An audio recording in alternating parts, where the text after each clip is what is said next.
Hello, Jerry. Yes, you are on time. I just started. Just a couple minutes ago.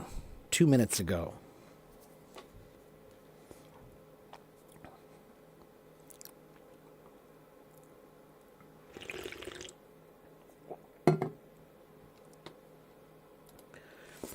So if you're the first one in the room, then you should be the first one asking questions. You're first in line.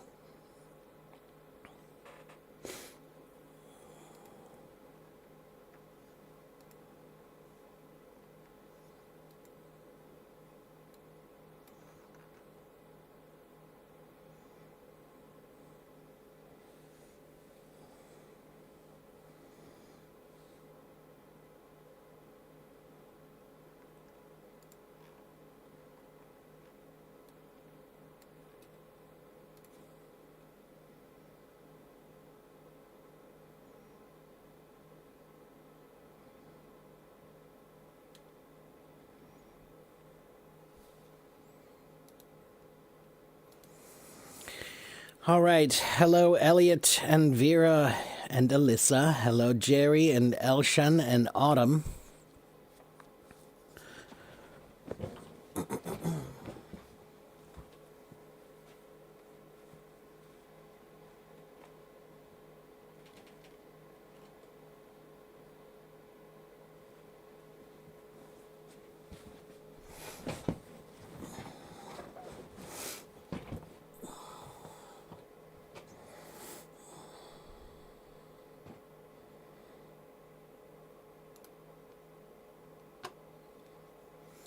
You are welcome, Jerry.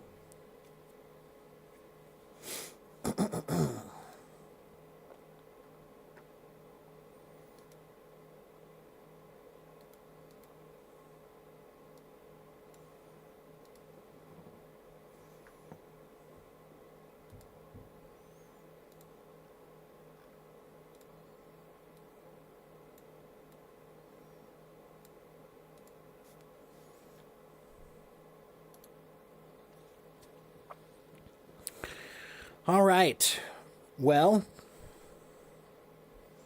tell me about your problems. The doctor is in.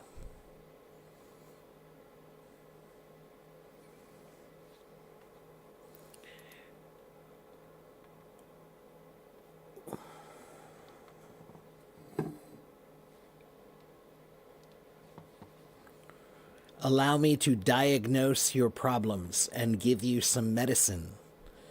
Just tell me what your sickness is. What is your English sickness?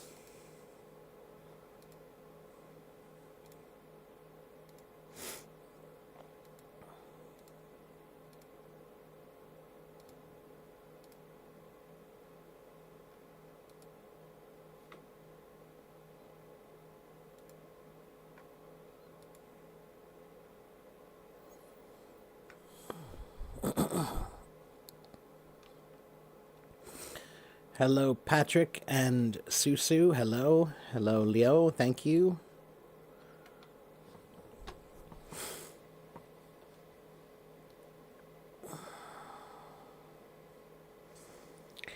The problem is my English is poor. I always can't understand long sentences. Well, who are you listening to? Who are you listening to, Jerry? When you say you can't understand long sentences, can you understand me?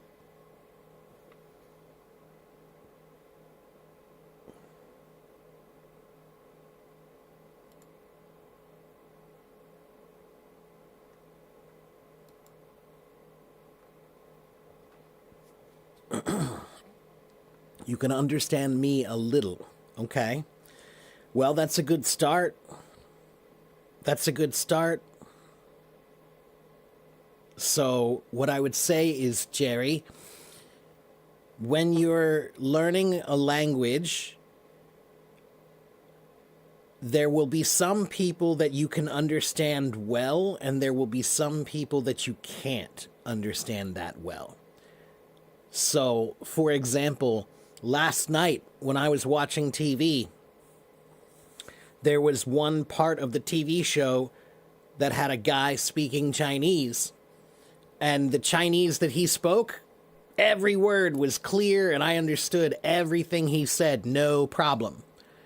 But then there's another TV show that I've seen with a guy speaking Chinese, and when he speaks Chinese, I can't understand him very well at all. That's the nature of language. Sometimes some people, you can hear them and their voice sounds good to you. You can understand their voice. So you should try to listen to those people. Okay?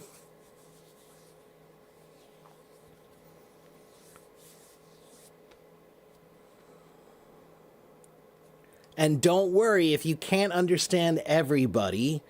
You're not going to understand everybody. In the beginning, you just want to try to understand the people who speak really clearly. Try to understand them. Okay?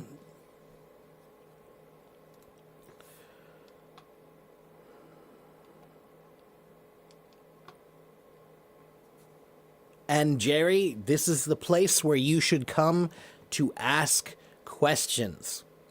Okay? Part of a teacher's job is to teach information, right? To give you facts and knowledge and information and wisdom. That's part of my job. But the other part of my job is to answer questions. And questions are the best way for you to really make improvement. You need to think of questions and try to answer those questions. Okay? And if you can't answer those questions, ask me. Okay? Good students have questions. Good students have questions. Okay?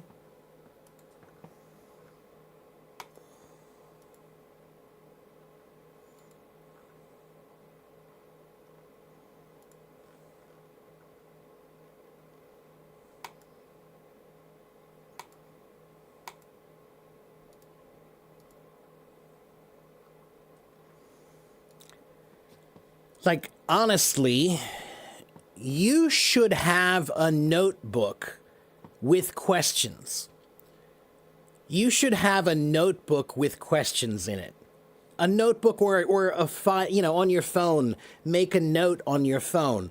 And every day, there should be something in your mind that you want to know about. Why is this the problem? Why do I have a problem with this? Why is English like this? What's this about? You should have questions. Write them down on a file so that you always have some questions to ask. All right? I mean this. A human being that does not have questions,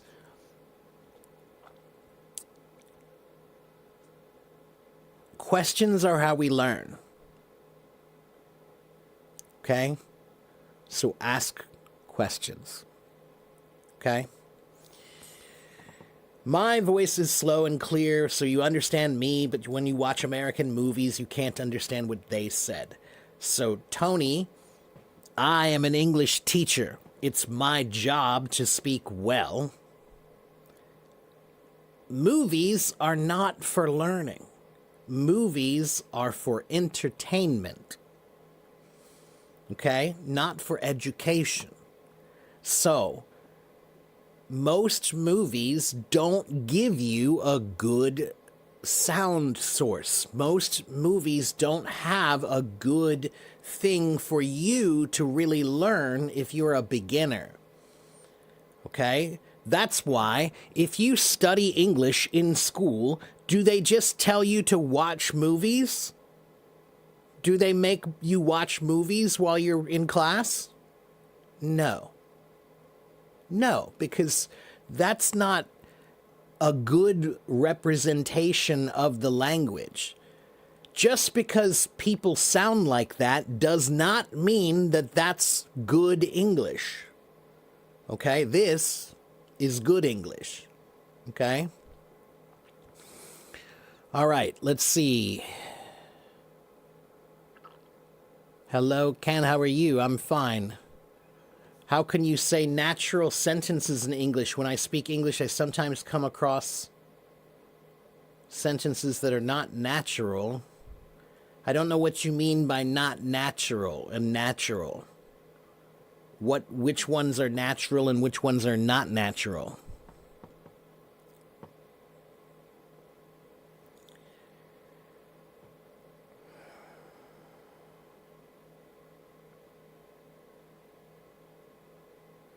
You need an expression that means people are different. Okay, Kareem. Different strokes for different folks.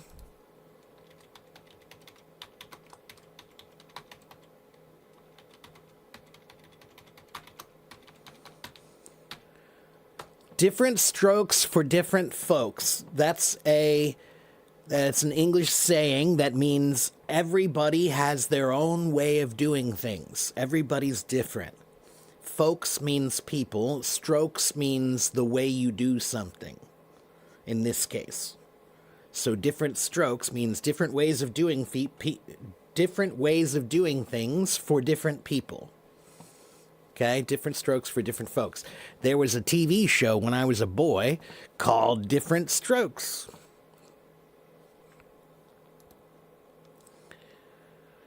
All right, let's see. The words properly and property. Are they related? Good question. I don't think so, but let me check. They probably have one. I think they're half related. Okay, like part of the word might be similar. Let's see. Property comes from proper, to own, particular, exact, fitting. Oh, that's interesting. So the word property comes from the word proper, and the word proper comes from the word private.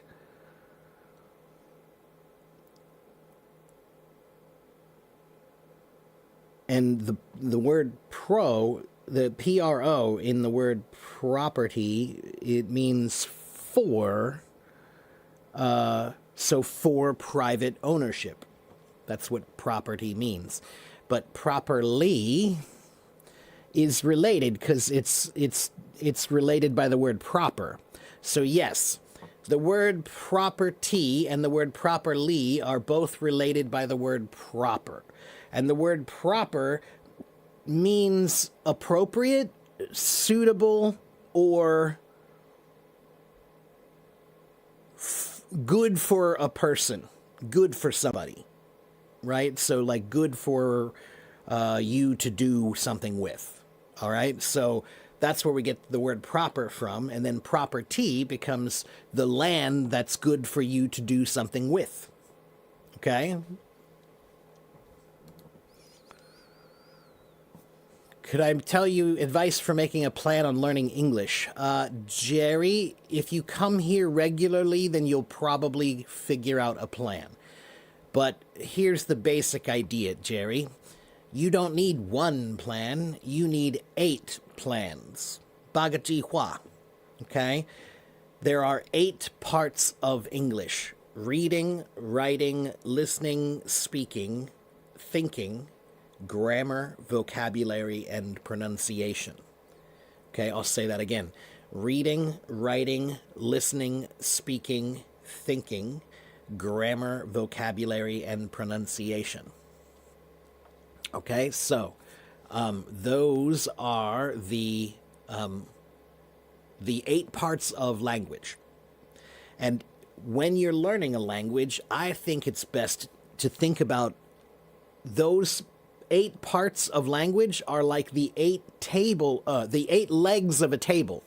So you have a table, and the table's like this. It's balanced, right? Because it has 8 legs. This table has 8 legs.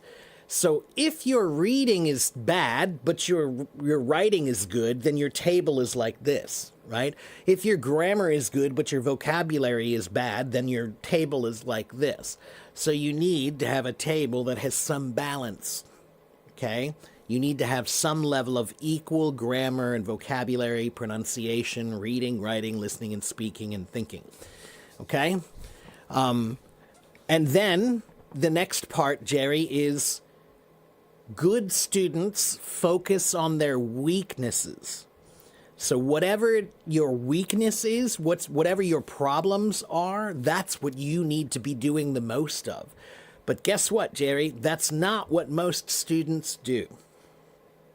Most students work on the things that they are already good at because that makes them feel good. So if you're good at speaking, then you speak a lot because you like speaking. It doesn't make you feel bad. But if you don't write well, then writing is hard for you and it makes you feel bad, so you don't write that much. But a good student understands that if you want to get better, then you cannot become better if you keep working on the things that you're already good at. You're working on something that you're already good at. Why do you keep working on that? That's not what you need help with. You need to focus on the things that you're not good at. All right? So, you need 8 plans, Bagajihua, right? And then you need to think about which one is my strength and which one is my weakness, or which ones are my strengths or weaknesses, and then focus on those. Okay?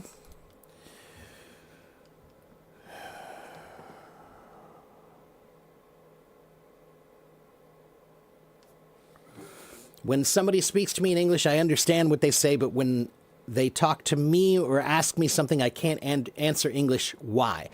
Ifa, that's because language has to live in your mind if you want to use it. Okay? Right now, your language is not living in your mind. Your language, your English, you put your English away. Every time you're not using it, your English is put away. You put it in the closet. Okay? So if you don't use English, now you're not practicing it. Now it's not ready. So now you can't speak. Okay? So that means you need to keep it fresh. But how can you keep it fresh?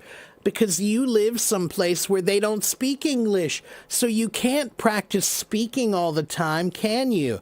And you can't practice reading and writing and listening all the time, can you? Well, maybe, but you won't. But there is another kind of practice that you can do that you should be doing all the time. Not reading, not writing, not listening, not speaking. Thinking.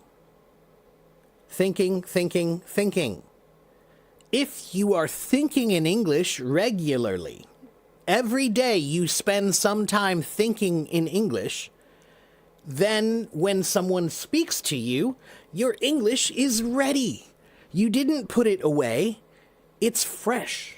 So now you can speak. But if you never think about English, then of course it's not ready. Okay?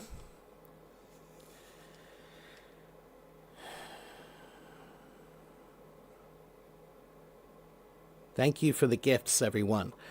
You'd like to know how you can use the word hilarious and insane to sound more natural. Andy, hilarious is just a word that means very, very funny. So if you think something is really funny, then you say, that's hilarious. Okay? Like I saw a hilarious movie yesterday. That means a really funny movie. Okay? Insane. We do have 2 ways of using these words that are similar. Sometimes maybe somebody will tell you some information, right? Somebody will say, hey, did you hear about Jose? Jose won the lottery. Jose won $10 million. Isn't that insane? That's insane. Okay, so that's insane means crazy, wild, amazing. Right? Insane can mean mentally unwell, like you have a mental problem. But sometimes insane just means amazing, incredible, right? He won the lottery. That's insane, okay? But maybe he won the lottery, but he lost the lottery ticket. He lost the lottery ticket. That is hilarious. You won the lottery, but you lost the ticket? That's hilarious. Okay, so sometimes we're saying hilarious in like a sarcastic way, right? Like it's not funny. It's like, wow, that's crazy. It's more like amazing crazy. All right?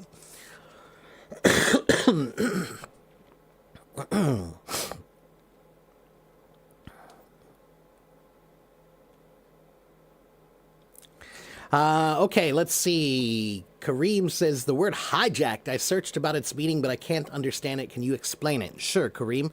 So hijack is a word that goes back to the early American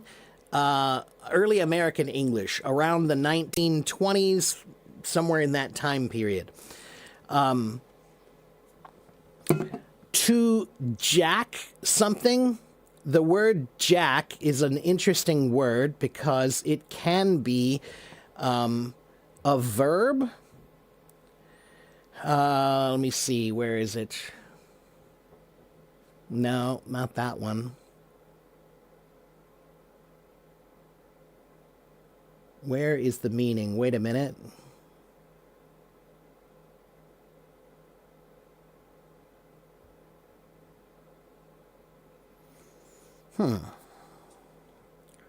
Let's go back and look at that again.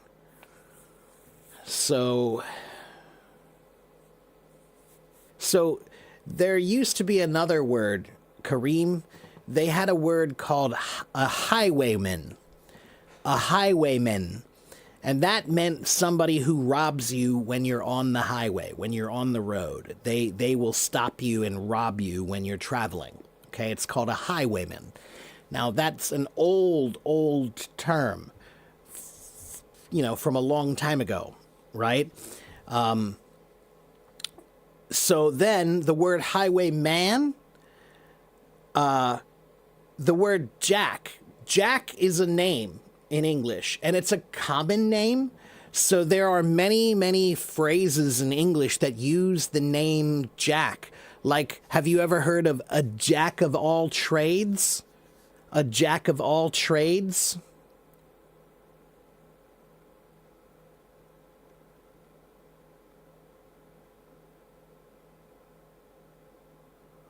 Or, let me think, what's another one? Let's see.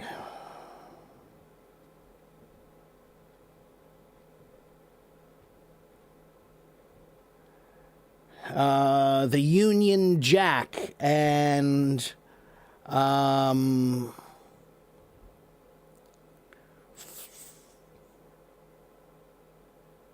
jackknife, jackhammer, jackpot, lumberjack. Lumberjack, that's one. Lumberjack is a person who cuts trees. That's their job, is cutting down the trees. That's a lumberjack. And the name Jack is just a common name because it was a common job, okay? So they took the term highwayman and the term Jack, which just meant a common person, and they put them together. So it was a hijack became... it basically means the same thing as the highwaymen did before. It means they stop you and they either rob you or they take your things. They take your things to be hijacked.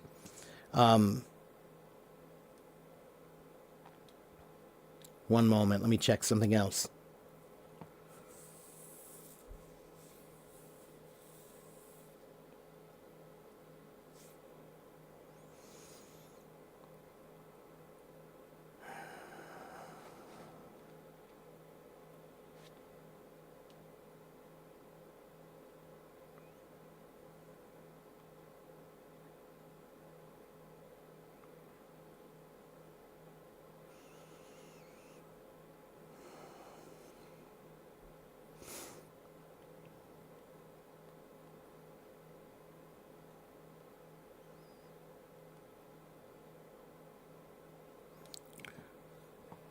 I'm jacked. Okay, that's a different term. To be jacked, in this case, wow, jacked has so many meanings.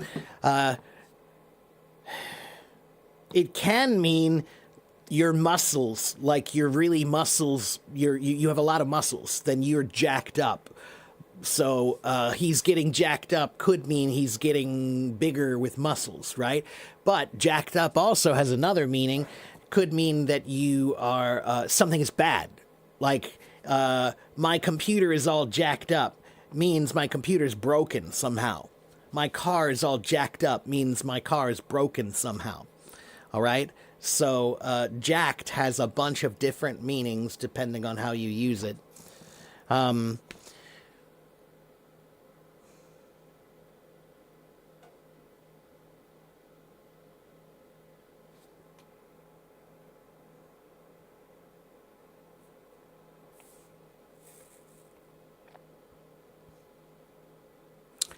So there are some interesting theories about where the word hijack comes from.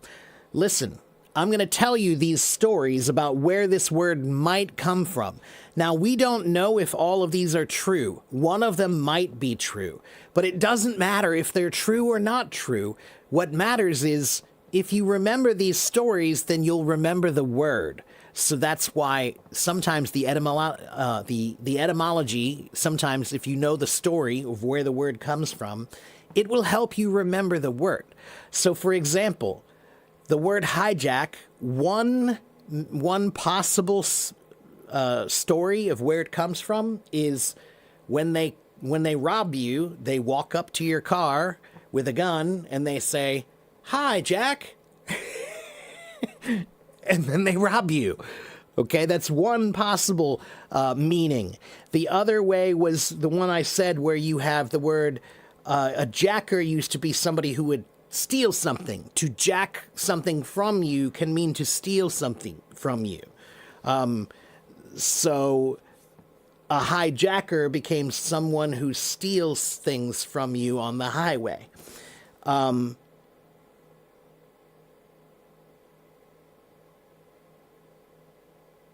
Then there's one more possible story that has to do with the metal zinc. Zinc, Z-I-N-C. Zinc is a kind of metal.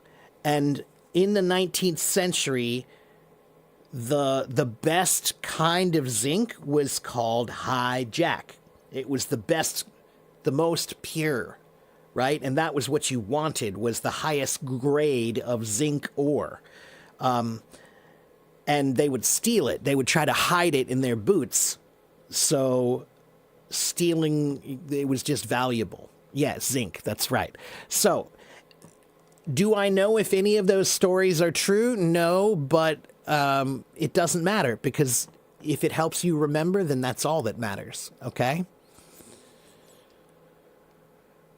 All right. Please be patient. Let me go back and read the comments.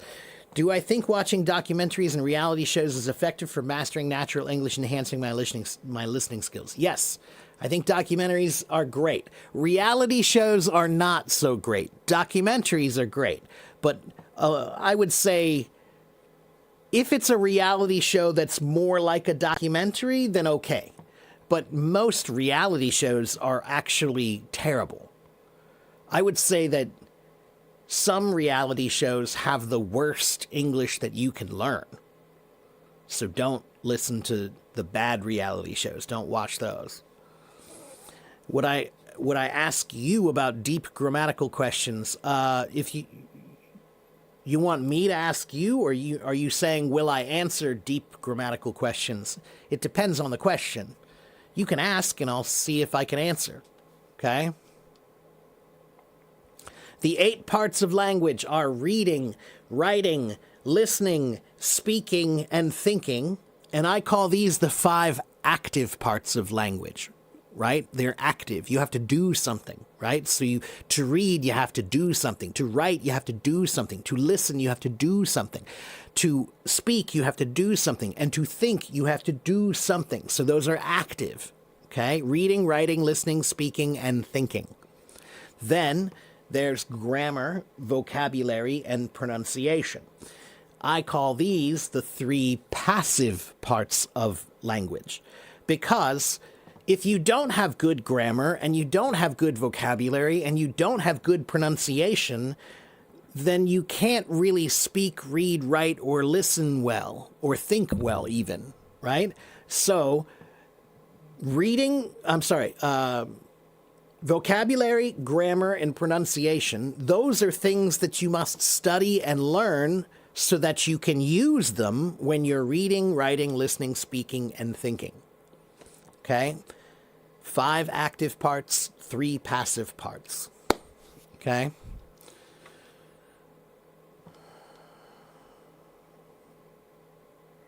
How to use nearly. Nearly means almost, right? So we are nearly there. Or I nearly spilled my coffee means I almost spilled my coffee. Okay? So think about it like almost.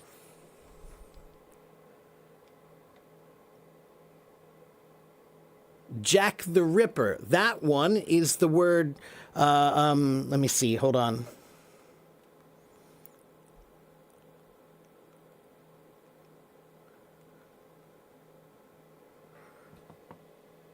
Let me check something.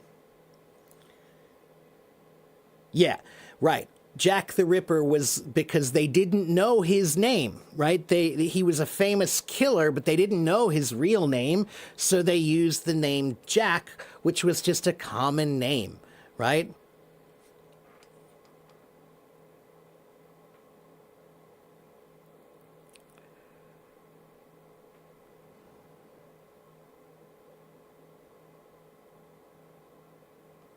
Yeah, right. Keeping Up with the Kardashians. That's what I'm trying to say. That kind of reality show, that's like the worst kind of thing you can watch. Honestly, watching shows like that will make you dumber. I'm not joking. If you watch shows like Keeping Up with the Kardashians, you will become dumber. Because they are not talking about anything intelligent, ever. Okay? Who has more money, rich or wealthy? There is no way to say that between those two words. You have to give more information. So, wealthy usually means when we think of the word wealthy, if I say he's rich or I say he's wealthy, it could mean the same thing, but in my mind, I will probably rank wealthy as higher than rich. Okay? Wealthy sometimes sounds like you've had money for a long time. Rich could be you just won the lottery yesterday. Okay? So wealth, and wealth can mean more than just money. Okay? But in my opinion, those two words, rich and wealthy, really, you could use either one. You need to add more information to the sentence, right? So if you're trying to discuss it, you could say, he's very rich, but he's wealthier than this man, right? Which in this case, you're using them as synonyms. They're synonymous. Okay? Yes, you can't fix stupid. That's right.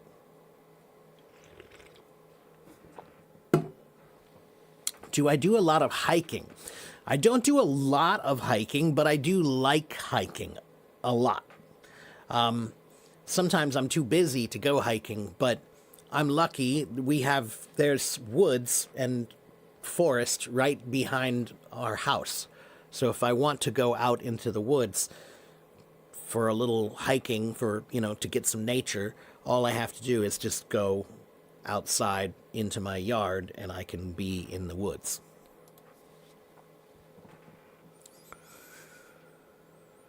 Can I use wildlife in context? Sure. So wildlife means all of the animals that are living in the wild.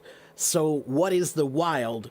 what's the difference between a wild animal and a domestic animal? A wild animal is something like a lion, right? Lions are wild, bears are wild, wolves are wild animals. But I have a dog, I have a pet dog. My dog is not a wild animal. Okay, if you have a cat, maybe it's not a wild animal. Okay, if you have a pet bird, that's not a wild animal. All right, so wild animals are animals that live in nature. Okay, they are wildlife. They are wildlife. Okay. Wild animal doesn't necessarily mean predatory. No, a turtle is a wild animal, but turtles are not predatory. Okay.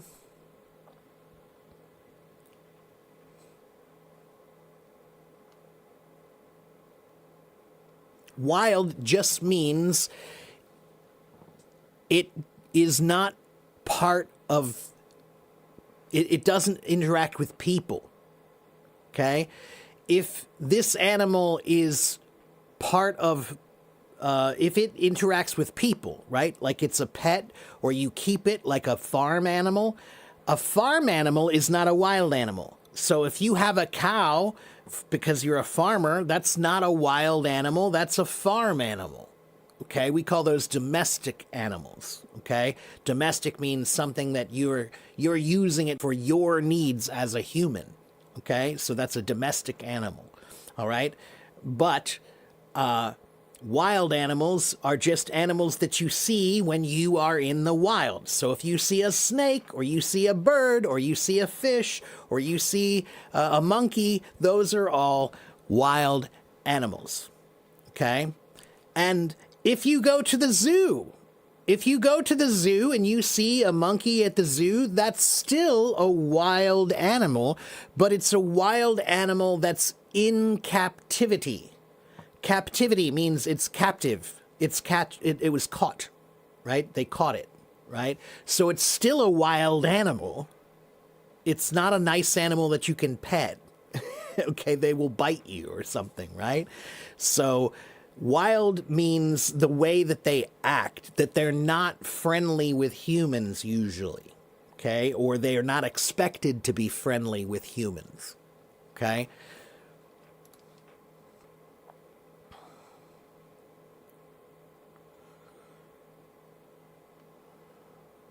On the edge of something means almost finished. It depends on the context, Zane. Where did you see that? It depends on the context.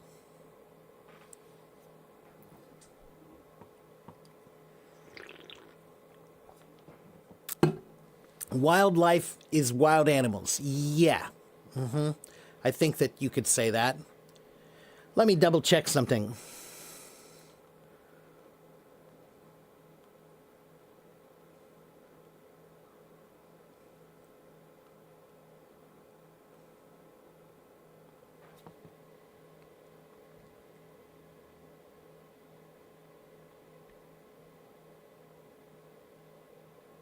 Huh, okay.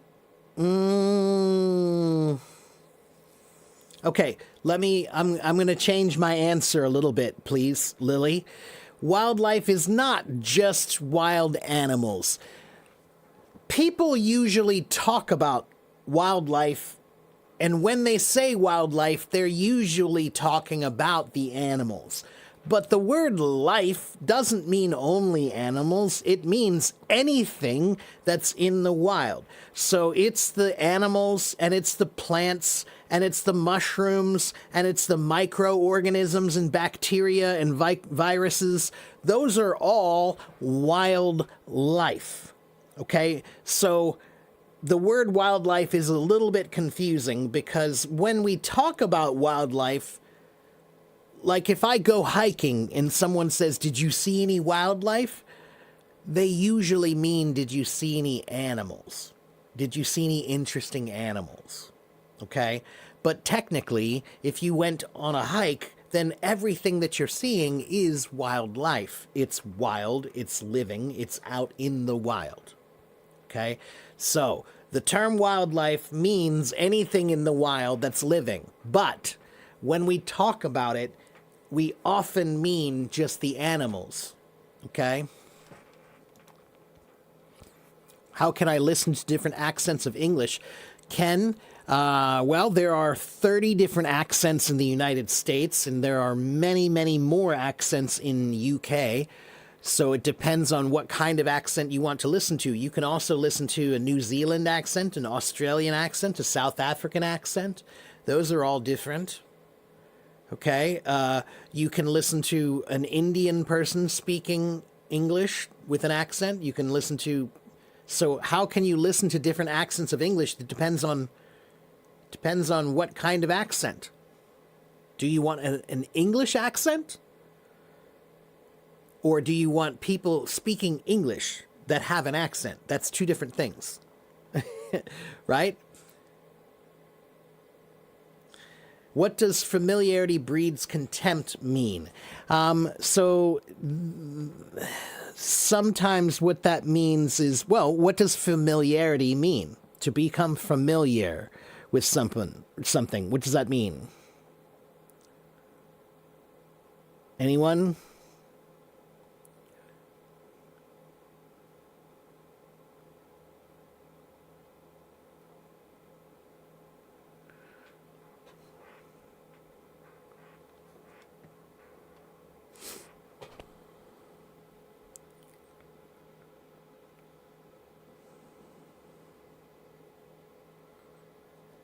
To become familiar with something is to become closer to it, like family. That's right, right? So that means that you get closer to it. You know it more. And sometimes the more you know someone, then the more you find out about their flaws and their problems, right? So if you've seen me a lot, then you know that I'm not a perfect person. I get angry sometimes, and I get impatient sometimes, and maybe I yell at people sometimes. Because I'm a human being.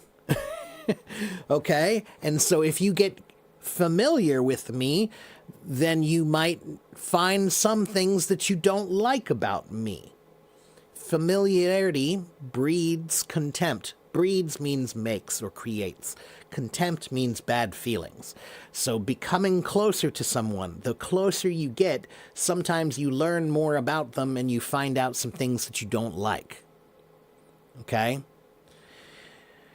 Not necessarily lose respect, but it just means that when you get closer to someone, you might find out some things that you know, they're not perfect, right? They have some problems, okay? Let's see.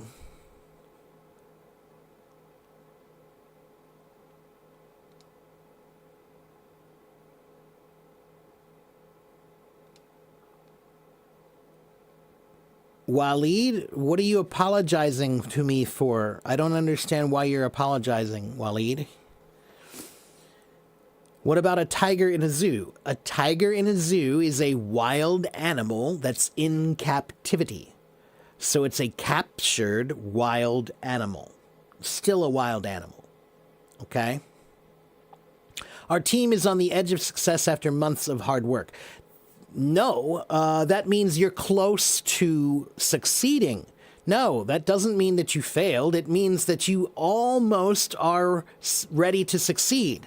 Okay? So that means success, Chunggong, is right here, and you are right here. You're on the edge of success. You're close to succeeding. Okay? If you said we were on the edge of success, but then tragedy happened, or we were on the edge of success, but then we failed, now you failed. But if you say you're on the edge of success, that means you are close to succeeding. Okay? Hello, Jean-Franc.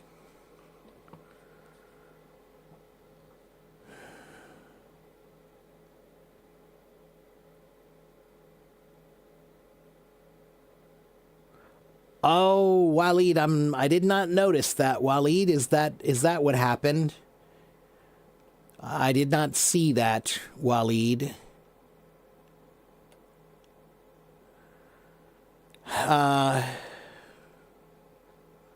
Well, Waleed, here's what I will say, and we're not going to talk about it too much, but here's what I will say. For one, I'm on your side. But being on your side doesn't mean that I don't like everyone from there. It means I don't like everyone from there who's still supporting what's going on there. Right? So if you still support it, then yeah, I'm not going to like you either. Okay? But there are some people who are there who probably don't support it and they're not happy about it. I'm only telling you that, Waleed, because I just want you to remember that it's important that you look for the people who are your allies, the people who support you, right? And you don't know until you know, all right? So, Waleed, I agree with you and I understand your feelings very much so. Okay?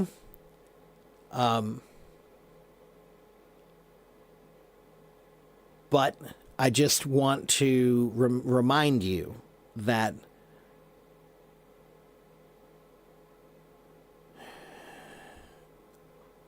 I don't agree with everything that my country does. You know? So you have to remember that the people are not the same thing as the government. Just remember that. Okay?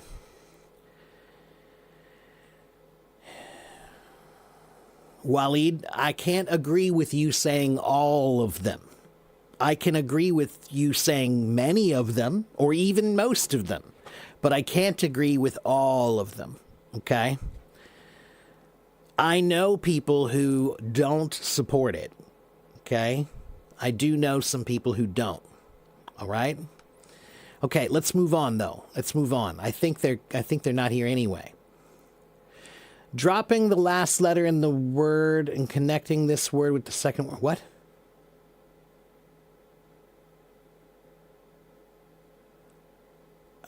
Omar, I'm not sure what you mean. Dropping the last letter in the word.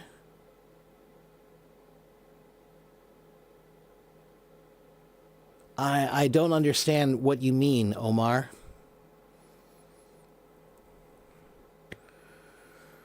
Why did I stop the drum streams? I didn't stop drum streams. I just have been busy. I can't always play drums. I just have other stuff to do. I didn't stop them. I just have been busy. How can I use the phrasal verb flare up? Can I say an unexpected thought flared me up? No. So flare up is... The word flare is related to the word fire, right? A flare is the thing, you know, that kind of gun that you can shoot and it shoots the big red ball of fire so people can find you if you're lost? That's called a flare gun, okay? So a flare is this thing that you can shoot into the air and it's bright. It's very, very, very bright, and it shoots very high so people can find you. All right, so the word flare is talking about a fire, a kind of a fire. Flare up is a word or a phrase that we use to talk about, usually it's a word we use when we're talking about an injury of some kind.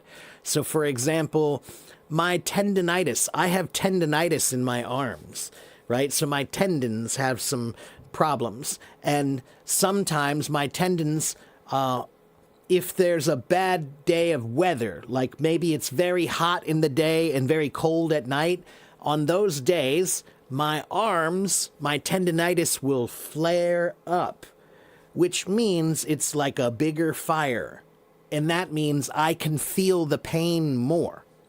Okay, so flare up usually means some kind of an injury that you have. You're feeling the pain more. It's flaring up like a bigger fire. Okay?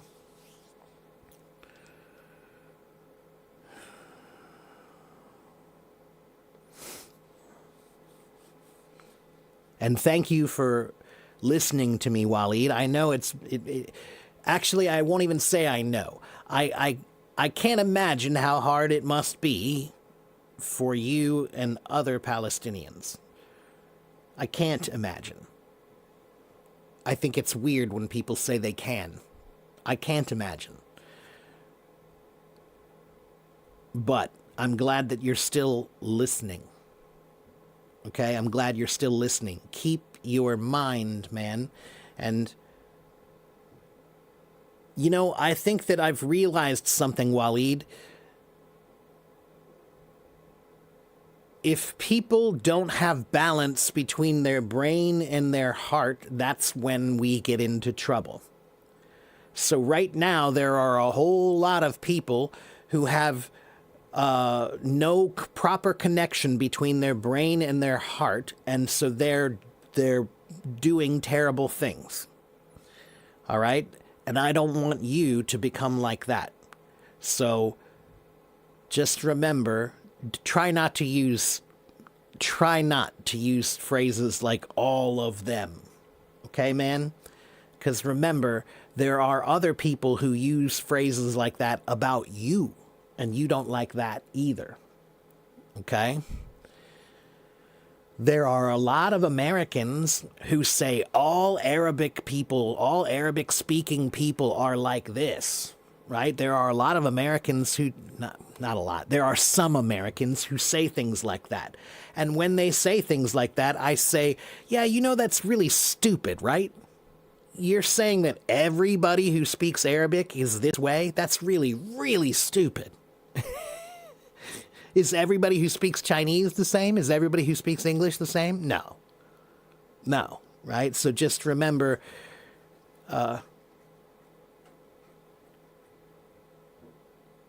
judge a man as a man. Okay? Judge a man as a man.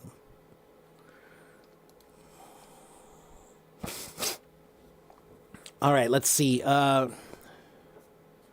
I don't know exactly when to use into. So, Andy, I'll give you a little help. There's a website you can go to. It's called GamesToLearnEnglish.com. It's free. It has a ton of games for practicing English. And they have one game in this website that's for prepositions. Okay? And you can practice these prepositions. Just play this game for like 1 month and you'll be fine. You'll understand all of it. Okay?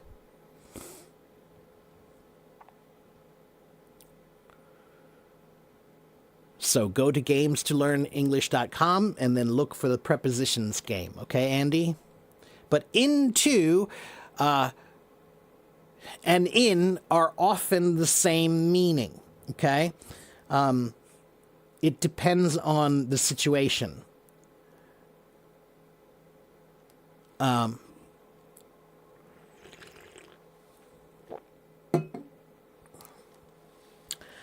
So if you're talking about location or position, then you can say in, like you can say, the money is in my pocket.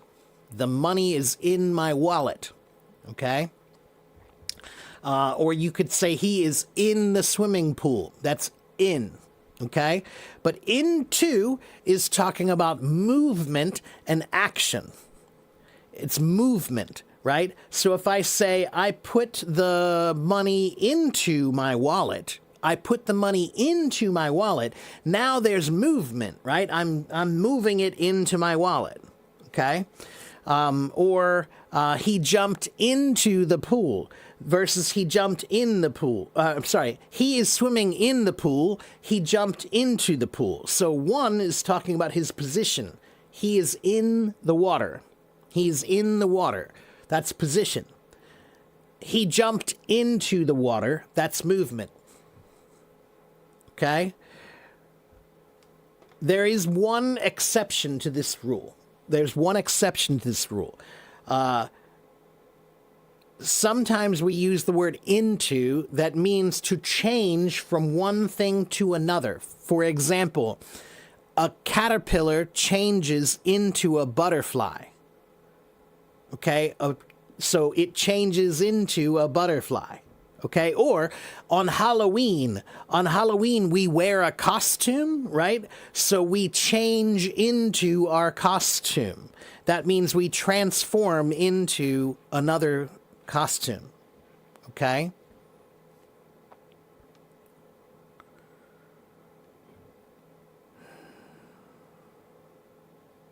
Why do so many people want to be in the U.S. military?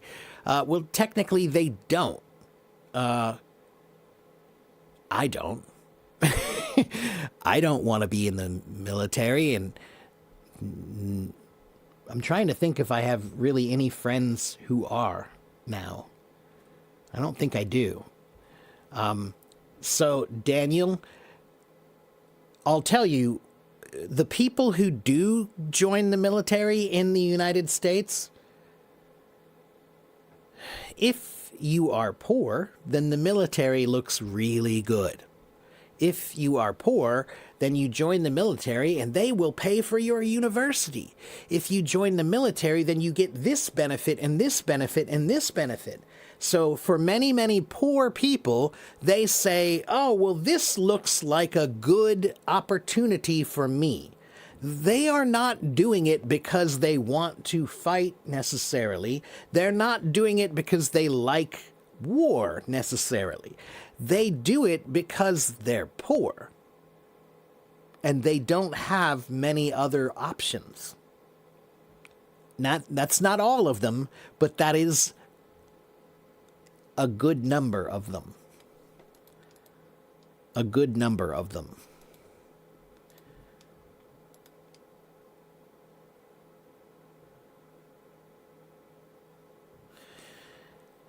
Waleed, I really do respect you for still trying. Okay? Because remember, if they kill that part of you, then they won. All right? So if they make you as bad as they are, then they won, man. So that's why you have to keep your empathy and you have to keep your compassion. Because if you don't have your empathy and you don't have your compassion, then you're just another bad guy. All right? Why is it punch in the face and not punch on the face? Let me think about my answer. Let me think about that for a moment.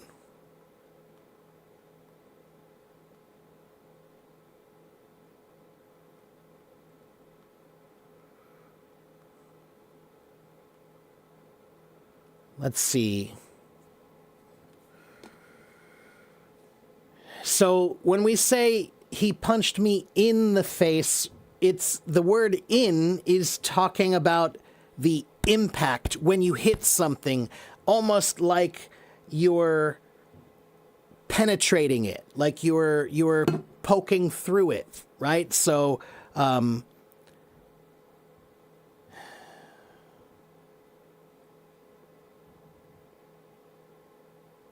it's like you're trying to hit through my face, so it's in my face. Okay?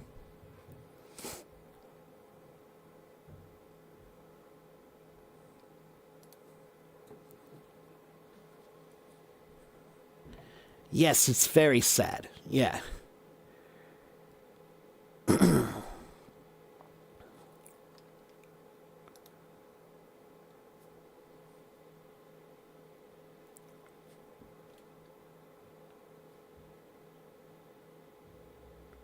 All right, keep coming with your questions. Come on, give me more questions. I like questions. If you give me questions, then I can help you. If you don't give me questions, what can I do?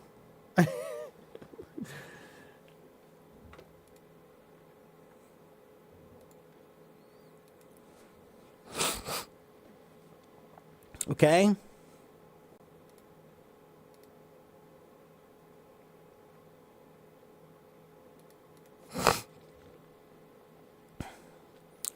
Are go for and go with interchangeable? Let's see.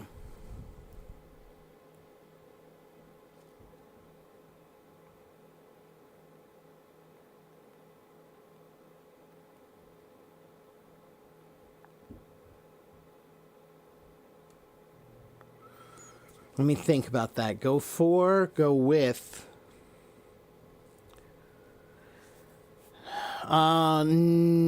No, not always. Sometimes yes, sometimes no. So go with, the word go, the term go with, it can mean to choose or agree with something, right? So if I say, maybe I'm asking you about my shirt. Like, should I go with the blue shirt or should I go with the red shirt today? Should I go with this one or should I go with that one? That means, should I choose? Okay, should I choose this one or choose that one? So sometimes go with means to choose something. Go for is to try to get something. So maybe at your work, there's a new job that just started. They just created this new job, and you really want that job. You don't like your job, you want this job. So somebody will say, hey, are you going to go for that new job? Are you going to go for that new job? Means to try to get. Okay?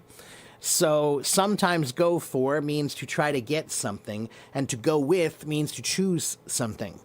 But there are some times that they, like for example, I'm going for milk. I'm going for milk at the store. That means I'm going to buy milk at the store. Can I go with you? Can I go with you? That's a completely different meaning, right? I'm going to go for that promotion. To go for that promotion means to attempt to get that promotion, right? This tie doesn't go with that shirt. This tie doesn't go with that shirt means doesn't match. They don't go well together, okay? Watch out or that dog will go for your leg. To go for means to try to get in this case. Okay? So use go with if you're deciding on a final choice from options that are given to you, right? Or use go for when you're trying to get something. Okay, so what did you go with means what did you decide? Are you going to go for it, or you should go for it means you should try. Okay? We used to say that all the time. Hey, go for it. Go for it means try. Try to do it. Okay?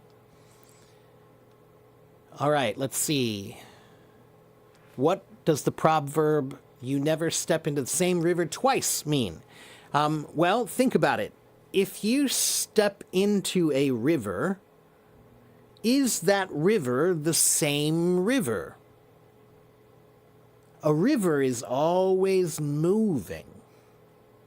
So when you step into it, it's not the same river that you just stepped into. That river has moved. It's down the river now. It's down further, right? So you never step into the same river twice. It's talking about time.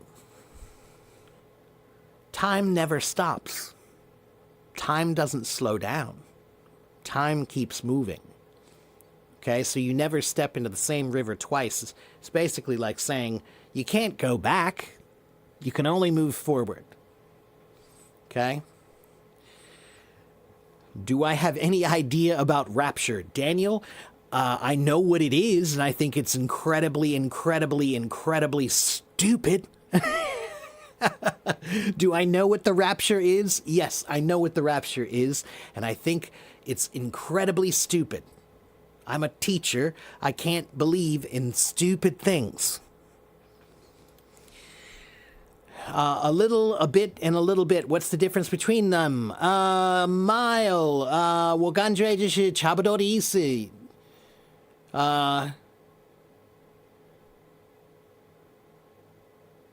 我感觉常常都可以啊。都可以. So I want a little ice cream. I want a bit of ice cream. I want a little bit of ice cream. 这是差不多的意思，都可以，都可以. Okay? But there are some situations where they're different, or maybe you might use one more than the others. So, let me think.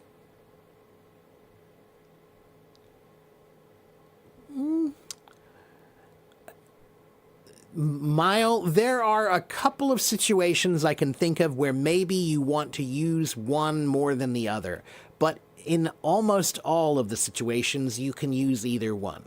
都可以. Okay? So, 随便. Okay? Can I say an unexpected thought just jolted me out? You can say an unexpected thought just jolted me... to be jolted. Jolt is a word that is talking about electricity, right? It was a kind of a measurement of electricity. So when you feel jolted, it's like you're shocked, right? You're being shocked. So if you had an unexpected thought that made you really like, wow, I can't believe I just thought of that. What if that's true? Right? Then that would be like a shocking feeling that you just thought of. Okay, so you could say, I'm trying to think of the best way to use jolted. You could maybe say, I was jolted by an unexpected thought. I was jolted by an unexpected terrible thought. Okay, I was jolted. What is Halloween? Where did it come from? And what's the purpose of celebrating it? I can tell you that story, but it's a little bit of a long story. Let me try to tell you the quick version of that story. So the word Halloween is a celebration, and it's a holiday here, okay? Now, where does this holiday come from? Originally, this holiday comes from Ireland, from Scotland, from Ireland, from the Celtic people. They used to have, in Ireland, there was a festival there, a celebration, and that celebration was called Samhain. And Samhain was this one day when they believed that the spirits, the ghosts, could come back to the earth. For one night, the ghosts, dead people, could walk around on the earth for this one night. Okay, that was their belief on this one day. And so, on this day, they used to do some things, like maybe you would put some food out in front of your house because you don't want the ghost to bother you. So the ghost will see your gift and will take the gift and leave you alone. So that's the treat. When we say trick or treat and we give candy, right? We're giving candy to the ghost and saying, ghost, please leave me alone. Take this candy. Don't bother me. Okay? But when we say trick or treat, that's because sometimes maybe your friend will dress up like a ghost and pretend to be a ghost on that day. And then they'll scare you, and that's tricking you.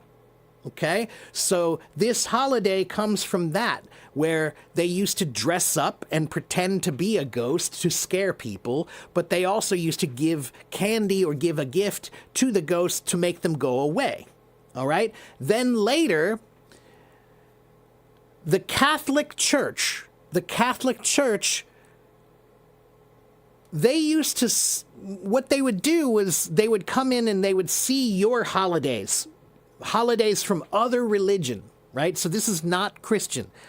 This is called a pagan holiday. It's a pagan holiday, all right? But what the Catholic Church would take that holiday and say, hey, you know what? We're going to take your holiday. We're going to make it our holiday. So Halloween was actually one day in the beginning, but then the church made it 3 days. It was called All Saints' Day, All Hallows' Eve, and what was the other one? Let me think. Wait a minute.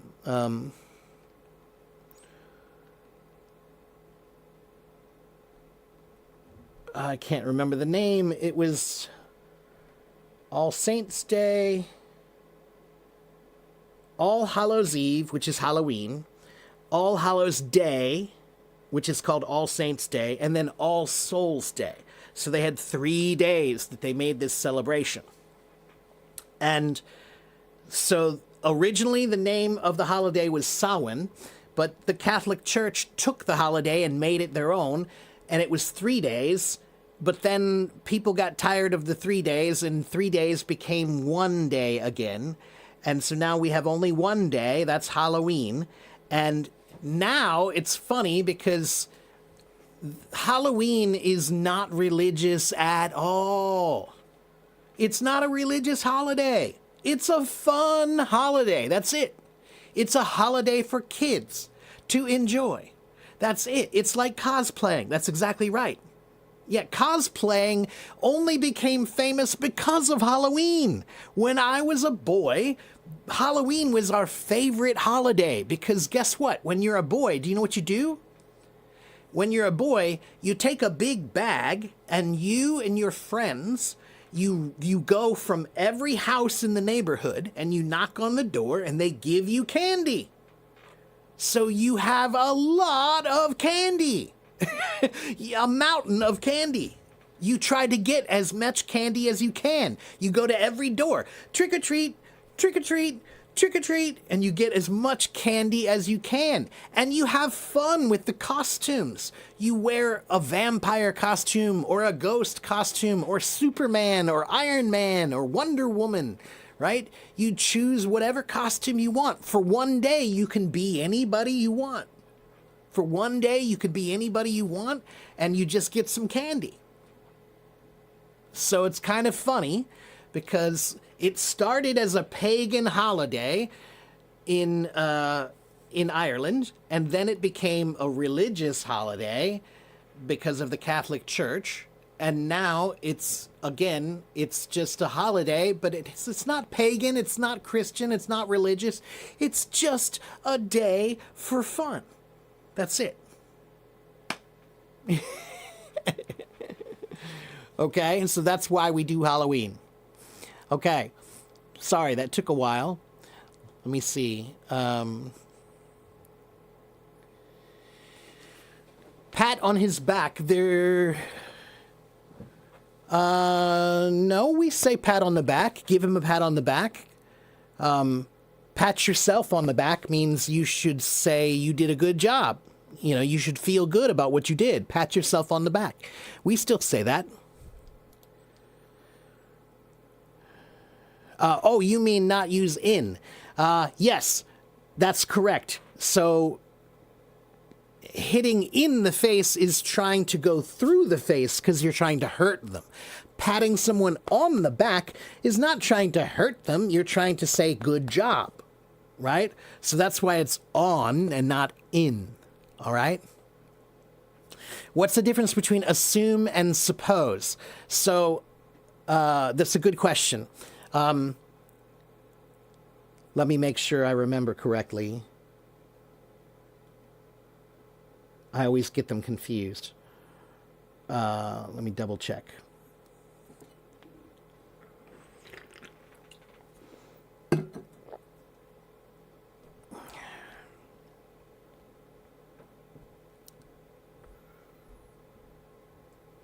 Okay, so to have a supposition is to suppose. To suppose something means that you're making a guess about something with a little bit of information. So you have a little information and you're going to guess about something with that information, right? That's a supposition. That's to suppose. To assume is to make a guess about something, but you have no information. Okay? So if you have no information at all, but you act like you have truth, then that is to have assumptions, to make an assumption, to assume. Okay? And David, my father, when I was a boy, he always said, never assume. Never assume. And if you look at the way the word is spelled, the word is spelled A-S-S-U-M-E. And my father always said, Never assume, because if you assume, then you make an ass out of you and out of me. ASSUME. You make an ass out of you and me. Assume. Jean-Franc, yes, you can come up in just 1 minute. Let me finish these questions, then you can come up. Can I tell a difference between priceless and worthless? Yes. Priceless means something is really valuable, like so valuable you cannot make a price. Okay? So if you have something that's really, really special, there's only one, and it's the most amazing one, then it is priceless. Means you cannot put a price on it. It has too much value. Okay? But worthless means this thing has no worth. Okay? It has no worth. So one has no price because it's too valuable, and one has no worth, has no price because it's not valuable at all. Okay?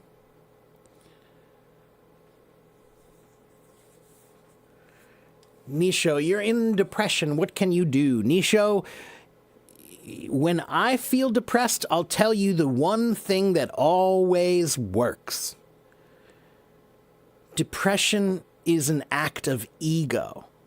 So that means, Nisho, when you are depressed, you're thinking about me. Okay? That's what depressed people do. I feel sad. My life is terrible. I'm not so good. Right? That's what you do when you're depressed. So my solution is whenever I feel depressed, I try to go help other people. Go help someone else with their problems. Because then you're not thinking about me anymore. You can help someone with their problem. Okay? So go find somebody who needs help and help them, and then you'll feel better. Okay? All right.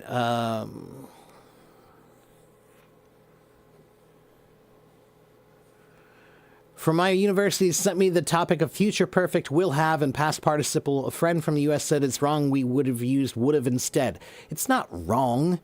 Would have is the contraction. Would have.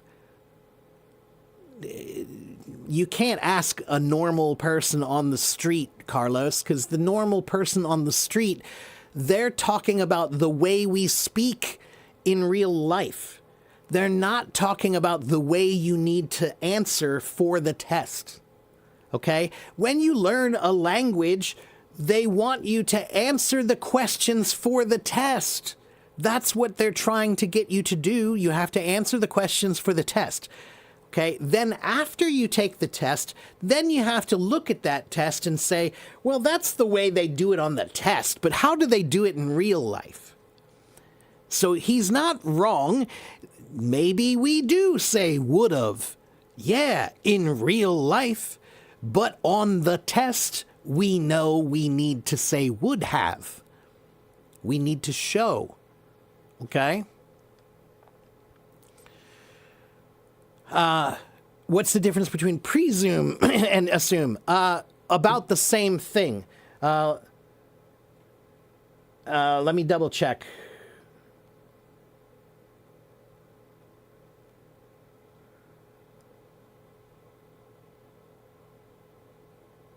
Yeah, that's the same thing.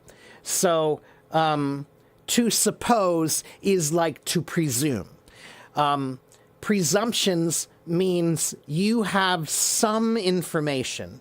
Okay, a supposition or a presumption means you have some information, so now you're going to make a guess based on that information. But an assumption is when you guess, but you don't have any information. Okay? So that means you're probably wrong. Okay, you're making a guess without any knowledge. Hello, Carolina.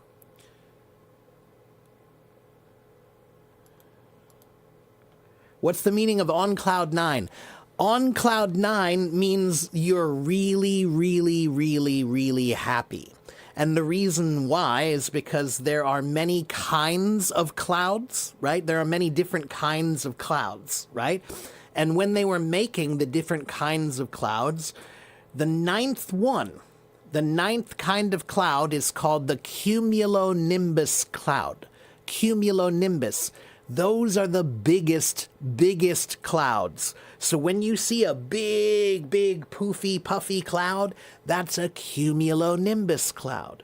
And that is the ninth kind of cloud. So you're on cloud 9 means I'm on that big cloud. I'm so happy I'm on that big cloud. Okay? All right. Let's talk to Jean-Frank. Jean-Frank, are you there? You want to raise your hand, Jean-Frank, if you're still there?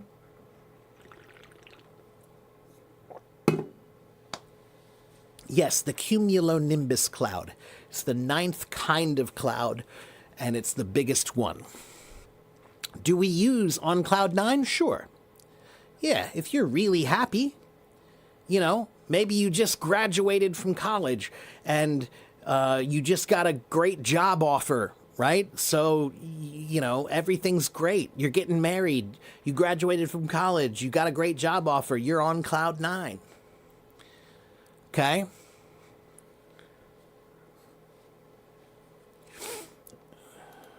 Jean-Frank, are you still there?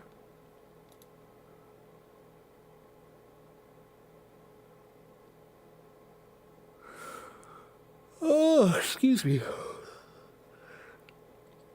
Oh, maybe he had to step away.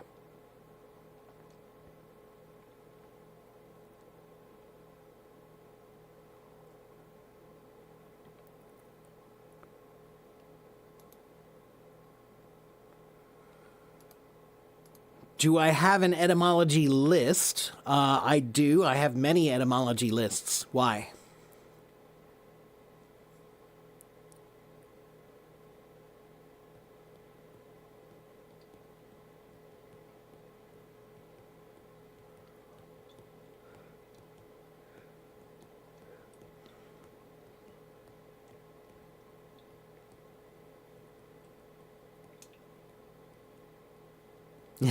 Alexander.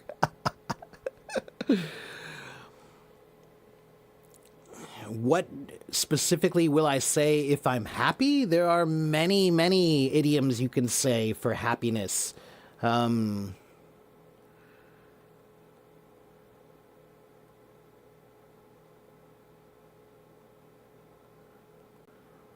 Like, I'm on cloud 9. I'm walking on air.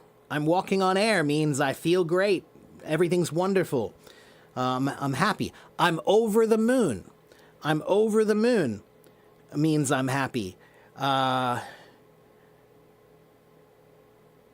as a clam. Happy as a clam is another one.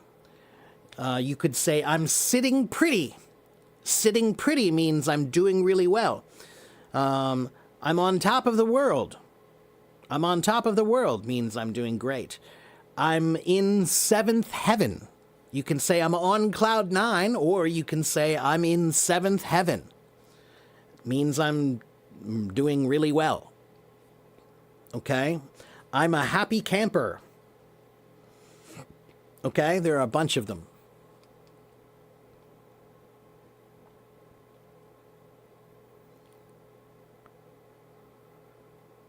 Oh, you want me to do some more etymology? Okay, how about the word helicopter?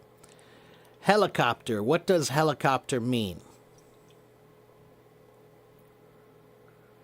If someone is on cloud 8 or below, does it mean their happiness isn't big enough yet? No, but that'd be interesting. You can, okay, like, this is language. Language is an art. So I like that. If you said, if I said to you, hey, how are you doing today? And you said, well, I guess I'm on cloud 8, but I'm not on cloud 9. That means maybe I'm doing pretty well, but not really, really well.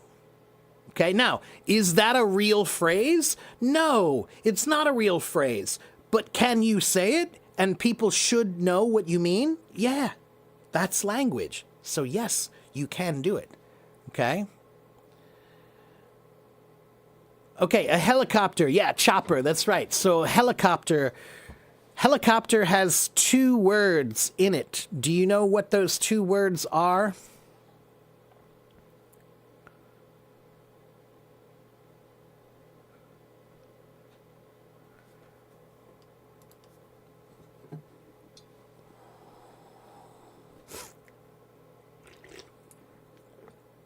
So most people think it must be helicopter, right? Those are the two words, heli and copter. But no, it's actually helico and pater. Those are the two words in helicopter. Helico means spiral. Something that goes like this is a helix. It's a spiral. Okay?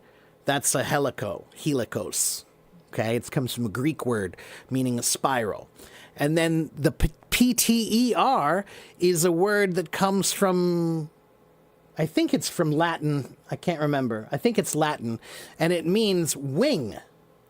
Wing. So, helicopter means spiral wing.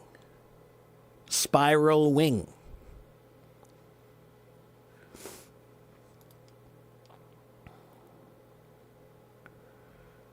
And then the word PTER, there's an animal. Have you ever heard of this before? It's a dinosaur.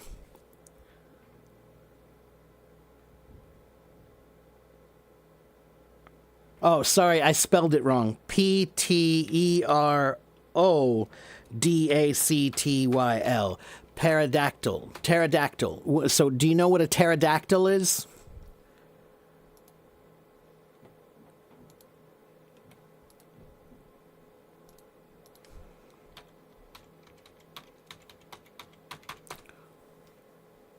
A pterodactyl is one of these.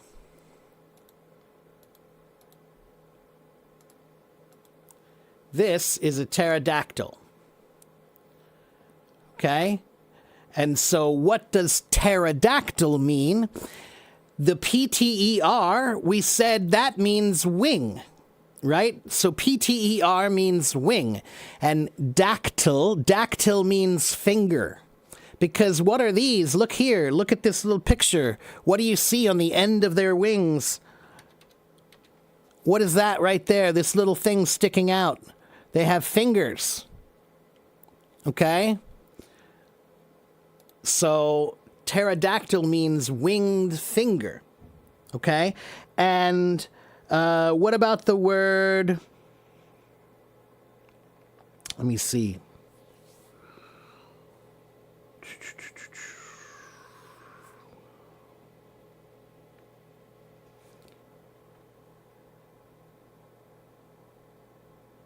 Let me find a good one.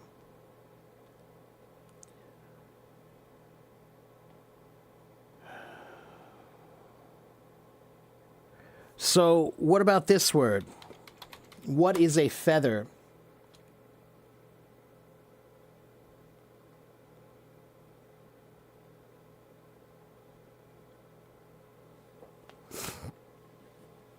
What's a feather?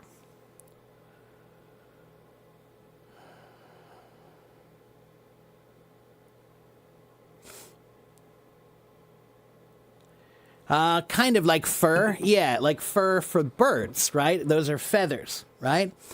And the word feather is related to the word pen. The word feather and the word pen are both related. Why? What were the first pens? A long time ago, if I wanted a pen, if I wanted to write something, then what did I use?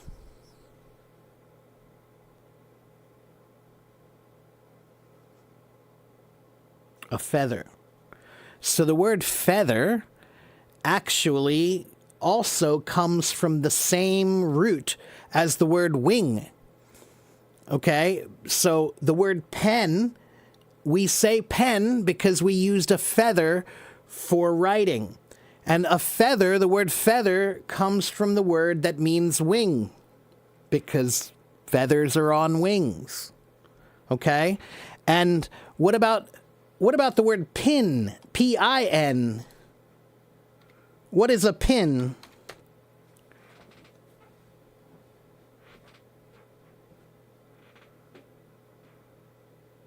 That's right. And guess what?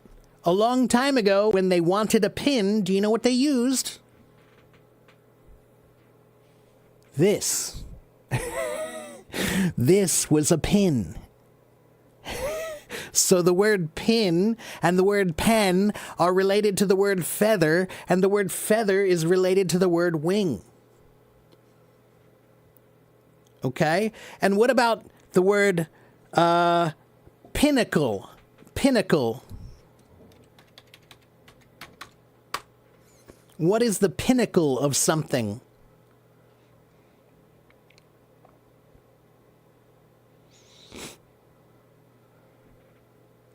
It's the top. That's right. It's the point. It's the point, the top, the sharp top of something is the peak. It's the pinnacle. It's the pin. The pin. Right?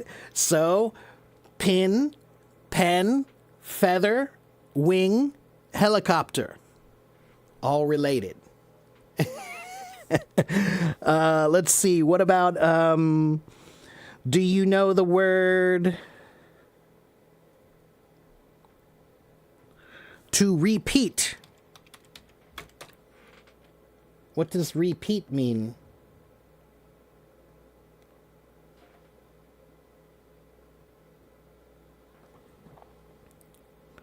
To repeat means to do it again, right? So means again, and the P-E-A-T comes from the same word that means to fly forward. Okay, so sometimes the word P-E-T means a wing, and sometimes the word P-E-T means to fly forward. To fly forward. Okay, so the word repeat means to again fly forward. Okay, what about this word? Perpetual. Perpetual. What does perpetual mean?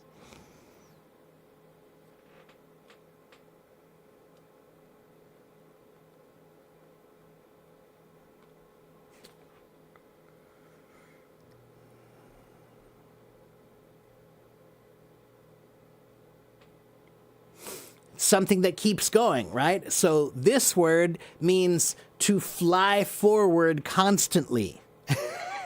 To keep moving forward, to keep flying forward. Pet, the letters P-E-T that's in there, that means to fly forward. Okay? So even the word perpetual, repeat, those are also related to the word wing and flying forward. Okay? So something that flies forward, something that's perpetual, it flies forward. It never stops, right? What about the word impetuous?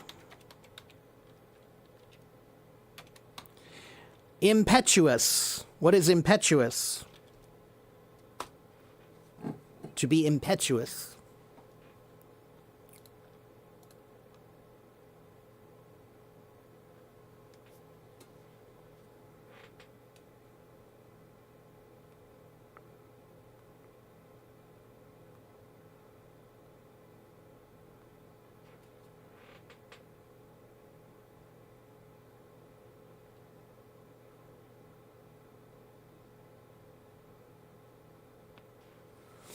To be impetuous means that you're kind of hasty, you're kind of rude, you're kind of careless. That's right.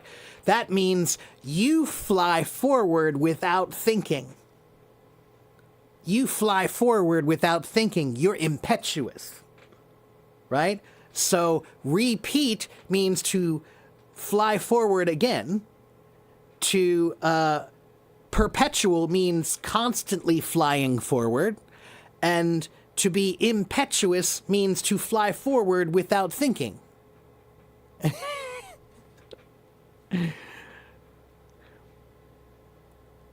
And also the word petulant.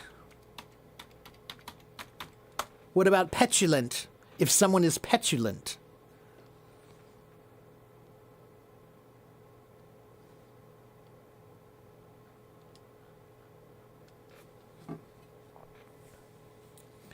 Again, yeah, a petulant person is an arrogant person. That's right. They are flying forward without thinking. They're flying forward and they don't care what you think. They're petulant. Okay? What else? How about this word?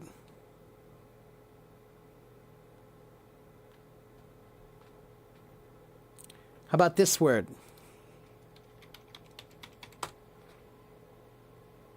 Compete. What does compete mean?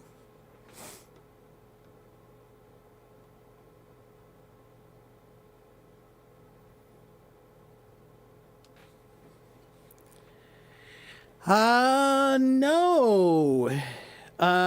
Well, yes and no. The word compete is competition. Competition in Chinese is just a bi-sai, right? So the word compete is actually very interesting because the word compete today, it means to go against another person, right? Like you want to win and they will lose, right? That's what competing means today. But that's not the original meaning. To compete, what does com mean? When you see a word with com, what does that mean?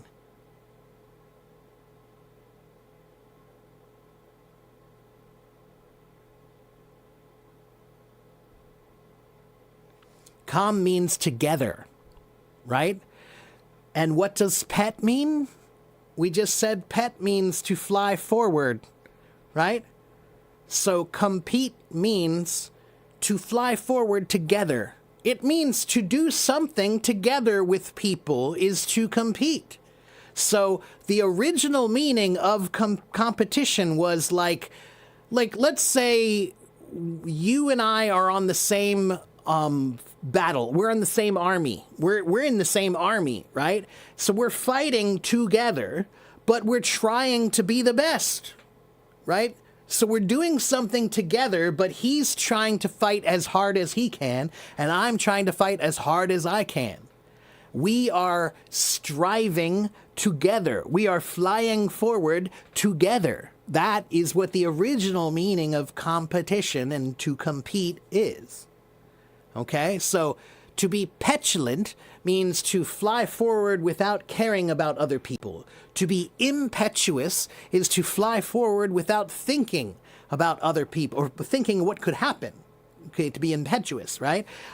To be perpetual is to fly forward constantly.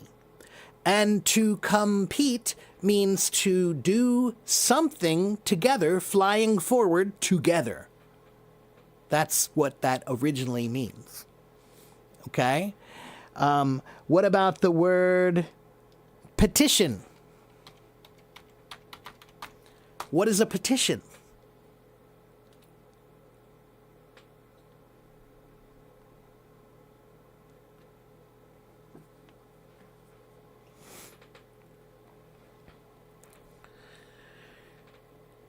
To ask, yeah, that's the verb. Yeah, so a petition is a request, or it's something that you try to get many people together to do this thing, to agree, right? So a petition is it's something that you try to get a group of people to agree to fly forward together. Pet, P-E-T, the letters, again, P-E-T, meaning to fly forward. Okay? That's still related to helicopter. Helicopter is spiral wing, and this is to fly forward together when you do something, right? Can you sign this petition? Means, will you join me in this fight? Right? Will you join me in this fight? Can we fly forward together? Okay? How about the word, let's see. Oh, here's a good one. Appetite. What does appetite mean?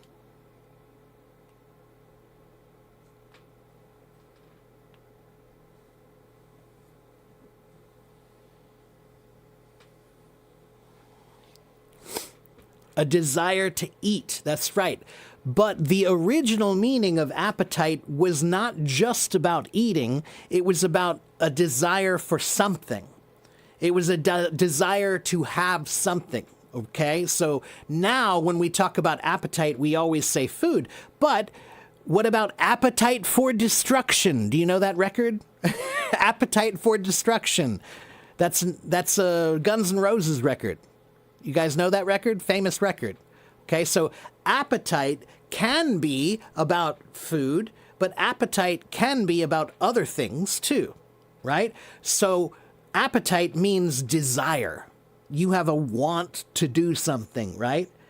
And again, the word appetite, it means to go out and want to do something, to go out and want to fly forward.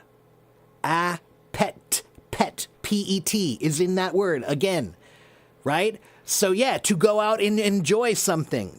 Do you have an appetite to go out to the park means, do you have a desire to go to the park? Okay?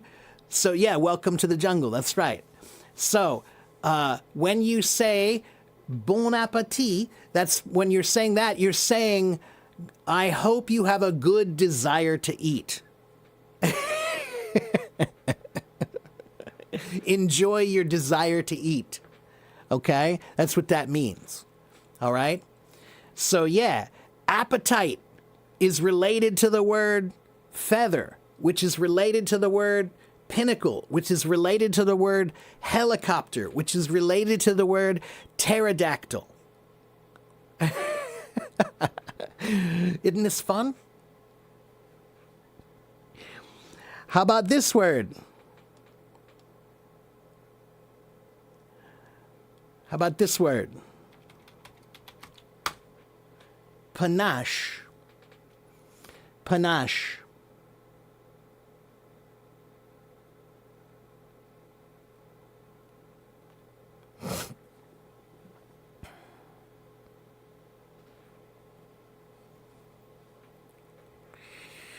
Yeah, to have panache means to have style. It means to have style, right? He's got a lot of panache, means he's got a lot of style, okay? Like fashion style, all right? But the word panache, originally the word panache comes from the French word panache, but before it was French, it was Italian, panaccio. And before it was Italian, it was Latin. And in Latin, the word is pinaculum, like the word pinnacle, right? So this word was talking about when you have a hat and your hat has a feather, then your feather, it's panache. Feathers. Again, like a pen. Because hats used to have feathers in them. Many hats, they used to wear feathers, right? Okay, look.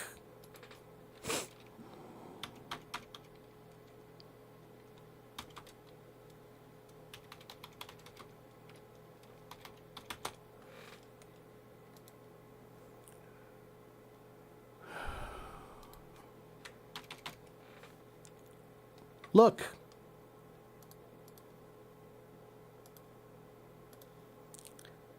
Look at the panache. Look at all that panache.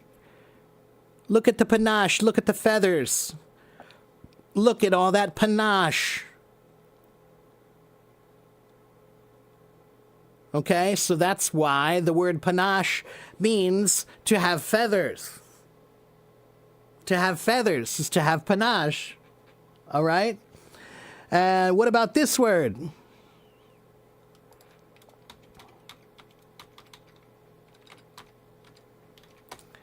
Symptom.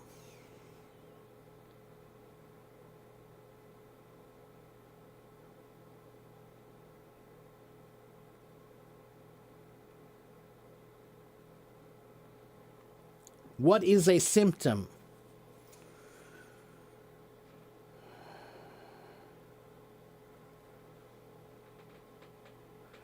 A symptom is a sickness, it's an indication, it's an outcome, it's a sign. That's right. So this word, the word symptom, the S-Y-M, it means together, and then the second part of the word, P-T-O-M, it means to fall or fly. So the word symptom means to fall or fly together. So what they mean is these are the things that will happen together, and if you have these things together, then you have this sickness. So if you have a cold and if you have a fever and you have an upset stomach and you have a headache, then probably you have the flu, because all of these things have flown together. Okay, so even the word symptom means to fall together, to fall forward or fly forward together. That means that's a group of things that you can say, if you see these things, then it means you have this sickness. Okay? Let's see. I think I have one more for you. How about this one?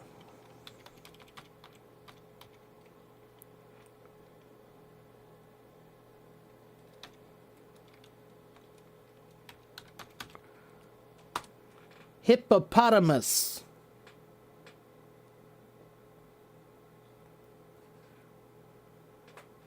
What is a hippopotamus?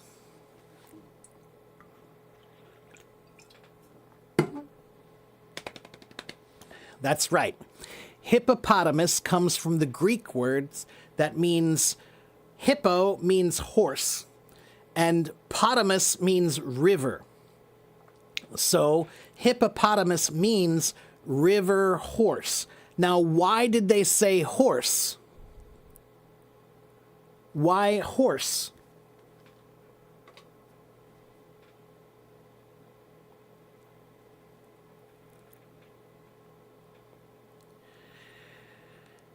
That's right. That's why. Not hippocampus. No, hippocampus is part of your brain. Hippopotamus is a semi-aquatic animal. That's right. But do they swim well? No, Daisy, they don't actually swim. When they go in the water, have you ever seen a hippopotamus? They don't really swim most of the time. Most of the time, they actually walk on the bottom of the river. They walk because their bones are very, very heavy. So that's why they're called the river horse, because they actually walk on the bottom. Okay? That's why it's river horse. Okay? Now, there's another word. Hippopotamus has that part, but there's also this word. Potamology. Whoops, I'm sorry, I spelled it wrong. Potamology. What is potamology? What is potamology?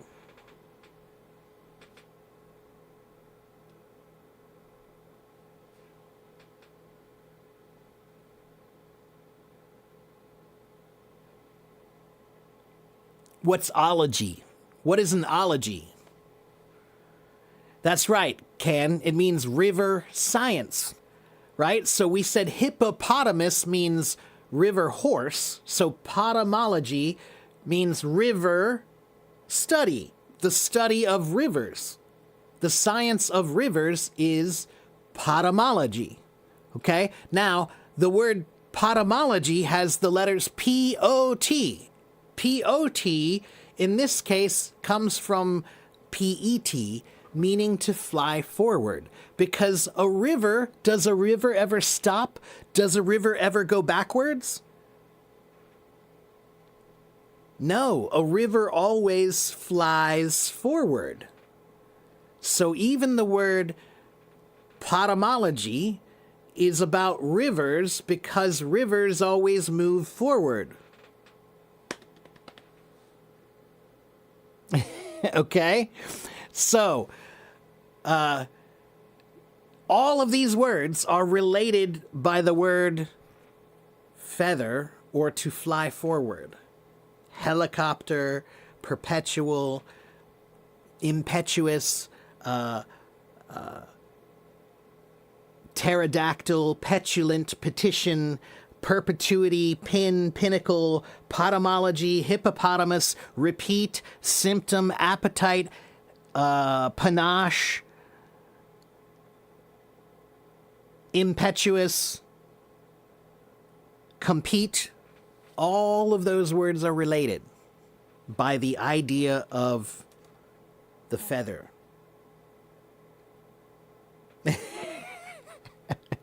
Now, here's an even crazier thing. Guess what?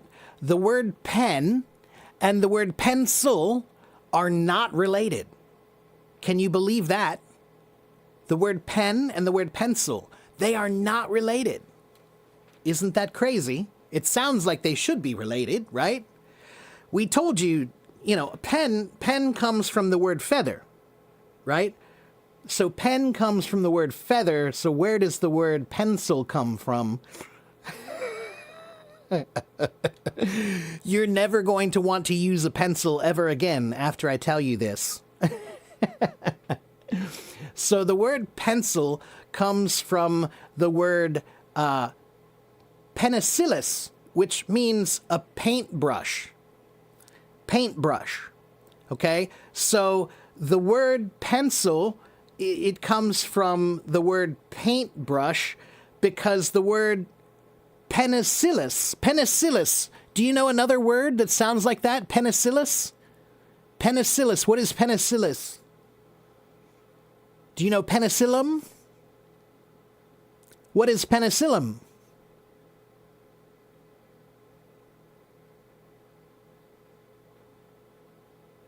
What's it used for? What's penicillin? Anyone? What's it used for?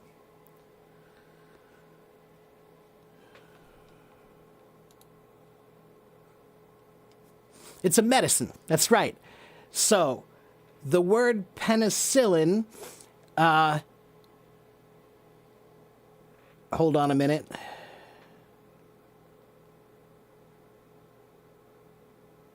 Where is it?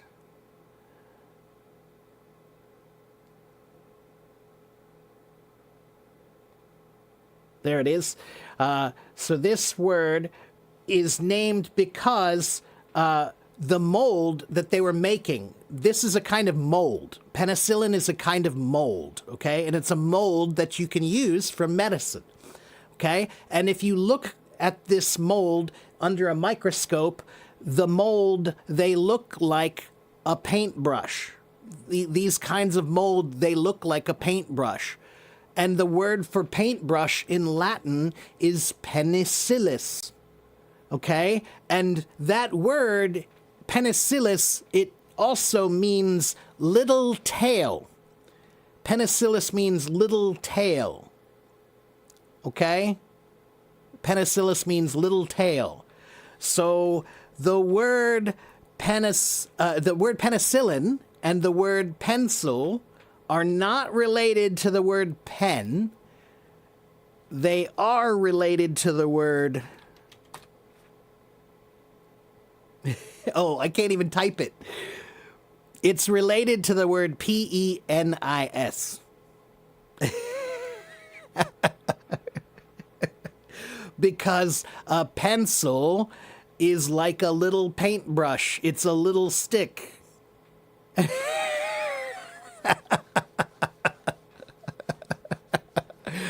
So, if you're using a pen, you're using a feather. But if you're using a pencil,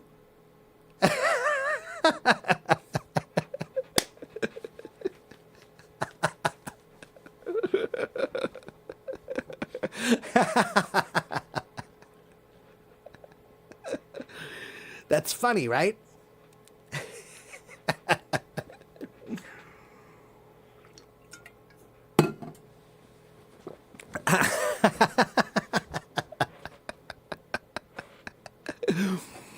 That's right.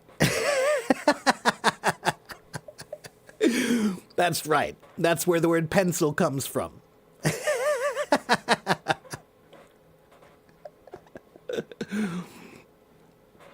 Well, now you won't forget that, though. You won't forget that.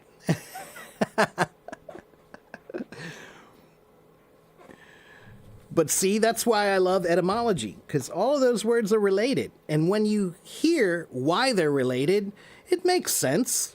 When you think about it, you're like, oh, okay, well, that makes sense. I understand.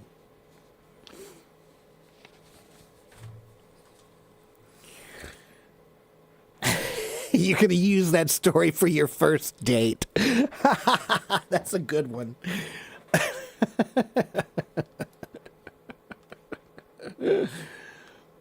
But it's really funny, though. Come on. Everybody thinks that the word pen and pencil, they must be related. They look almost the same. The word pen and pencil, they have to be related, right? But they're not.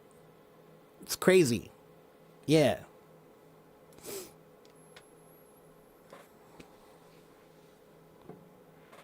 What is defenestration? That's a very uncommon word that has a really fun history. Defenestration is a verb that means to throw someone out of a window. To throw somebody out of a window is defenestration. And there's a funny history about this word.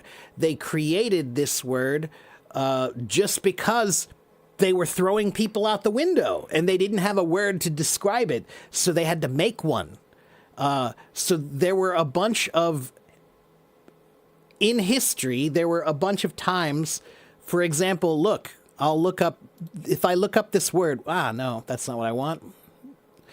If I look up this word, wait a minute.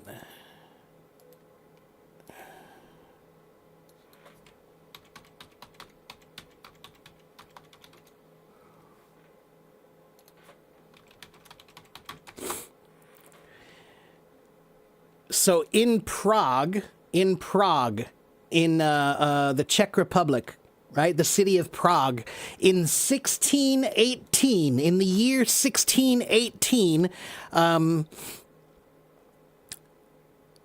there were a bunch of people, the people were mad, and they were mad at these, the Catholic authority, the church authority. They were mad at the church authority, so the people threw these men out the window. They were mad, and in protest, they threw these people out the window as a protest. And so they created this word, defenestration, just to describe the act of throwing somebody out a window. But the word fenestra in Latin, fenestra means window. And then the DE in this case means out. So out a window. That's what defenestration means.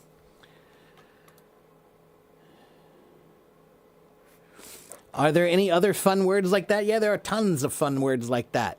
Yeah.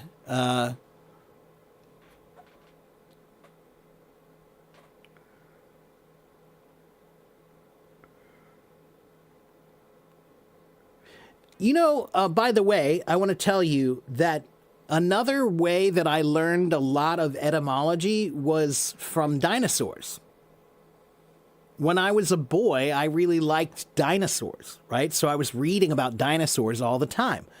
And if you read about dinosaurs, their names, all of their names come from Latin or Greek roots. So all of their names they have meaning, right? So, for example, Tyrannosaurus Rex.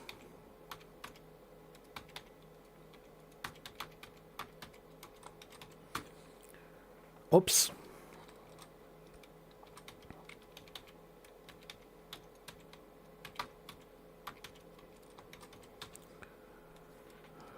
What does this name mean? Tyrannosaurus Rex. What does that mean?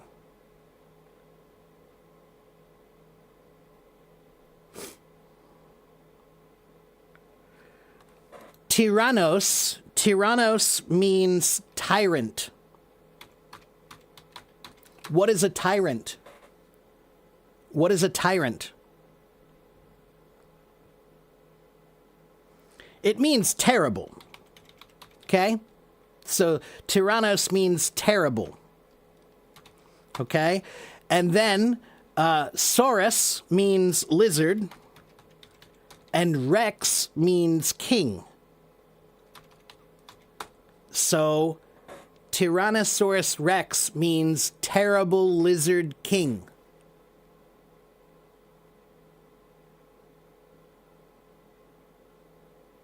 And then the word Rex, R-E-X, means king, right? So what about the word regal? What does regal mean? And what does regent mean? And region, well, I'm sorry, hold on. Regal, regent, region,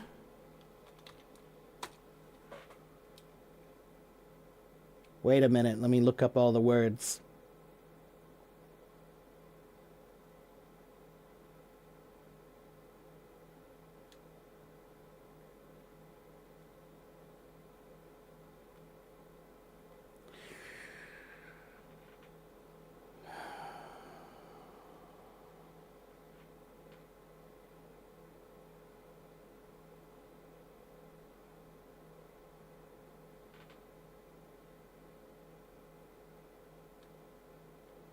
There we go. So the word regal, regent, regicide, regime, regimen, regiment, regular, regulate. What does regulate mean? What is a regulation? What is a regulation?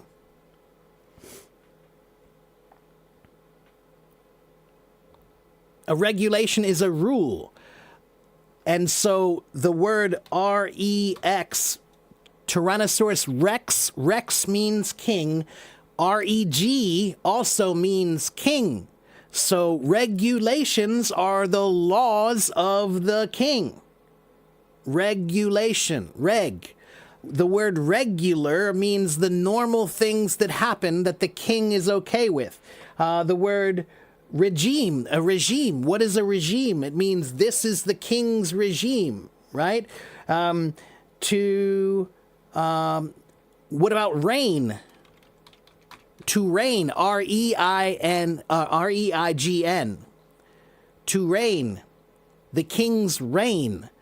So a lot of words that have R-E-G in them, they mean king, something about the king or ruling, right?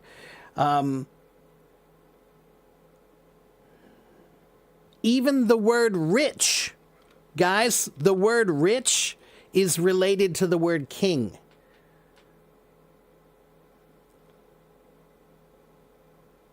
Because who is rich? The king, right? So a long time ago, this word was pronounced rech, rech, rech, rech, rech. Oh, it's rich. He's the king, right? And also the word royal. Royal is also the king. And if you're from India, what is this word?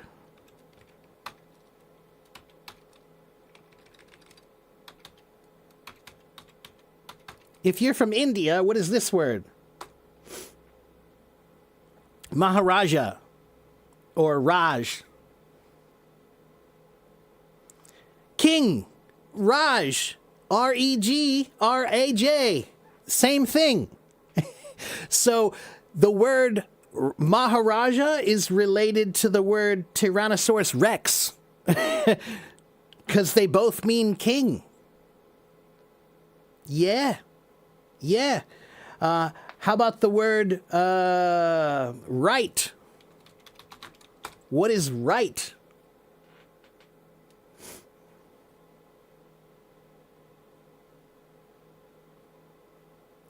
The things that are correct, right? And the things that are correct, those are the things that the king will approve of, right? The king will approve of those things. The king is always right. That's right. If the king says it, then it's right. Okay? Also, the word, sometimes the word reg, it means straightforward or to direct someone. To direct someone, because the king directs you. The king tells you where to go, right? The king tells you where to go. So the right way is the king's way. Yeah, the right way is the king's way. What about the word rule? What is a rule?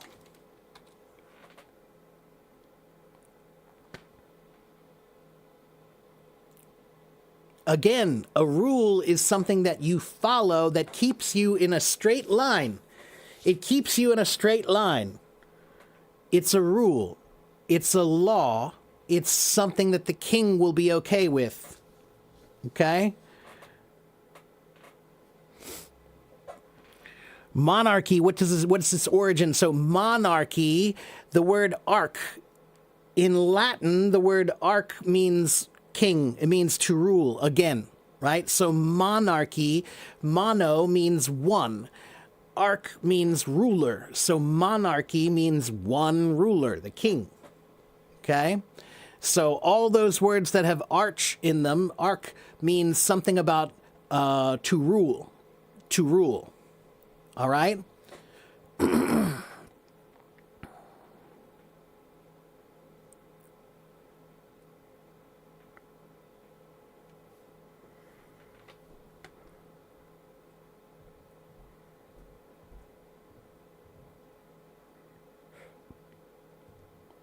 What about the word realm? The realm of the king.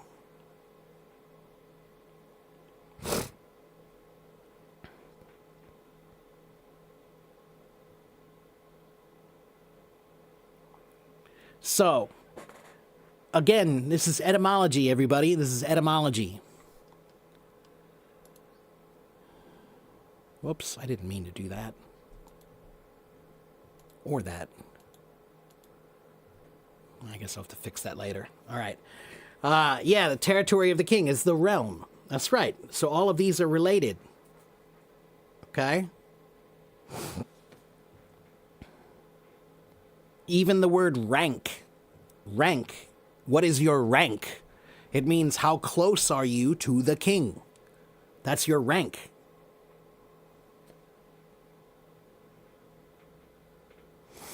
The word subject is a funny word because what is a subject? A subject today, it means like a class, right? A title of something is a subject.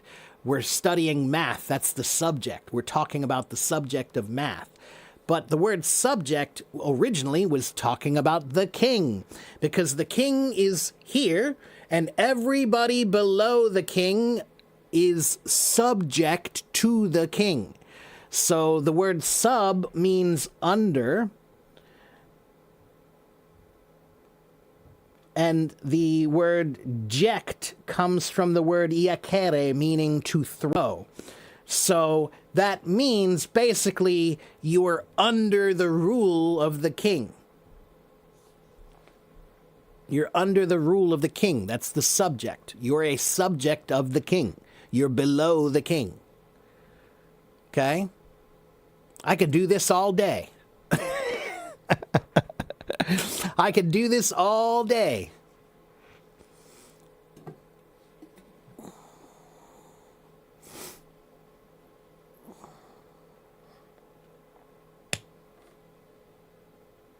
90% of words are related to the word king. No, not 90%, but there are a bunch. But I have a list of other words that are related too. Let's see. So how about all the words that have sub in them? Words that are related because of the word sub. Succeed, suggest, suspect, subject, assume, consume, consumption, resuscitate, sojourn, somber, souffle, source, sous chef, souvenir, subway. All of these words are related to the word sub, meaning under. There are a lot. Subheading, subadjacent, subjugate, subjugation, subjunctive, sublease, sublet, sublime, sublingual, sublunar, submarine, submerge, submit, subtract, suboptimal, suborbital, subordinate, subpar, subplot, subpoena, subprime, subregion, subscribe, subsecting, subsequent, subservient, subset, subsubtle. Many, many, many subwords. The word sport, Sergey, I like the word sport. I'm not a big fan of sports, but the word sport itself is an interesting word. Today we say sport, but a long time ago the word was disport. Disport was the original word. Okay, so today we just say sport, but originally it was disport. So what does dis mean? Dis means what?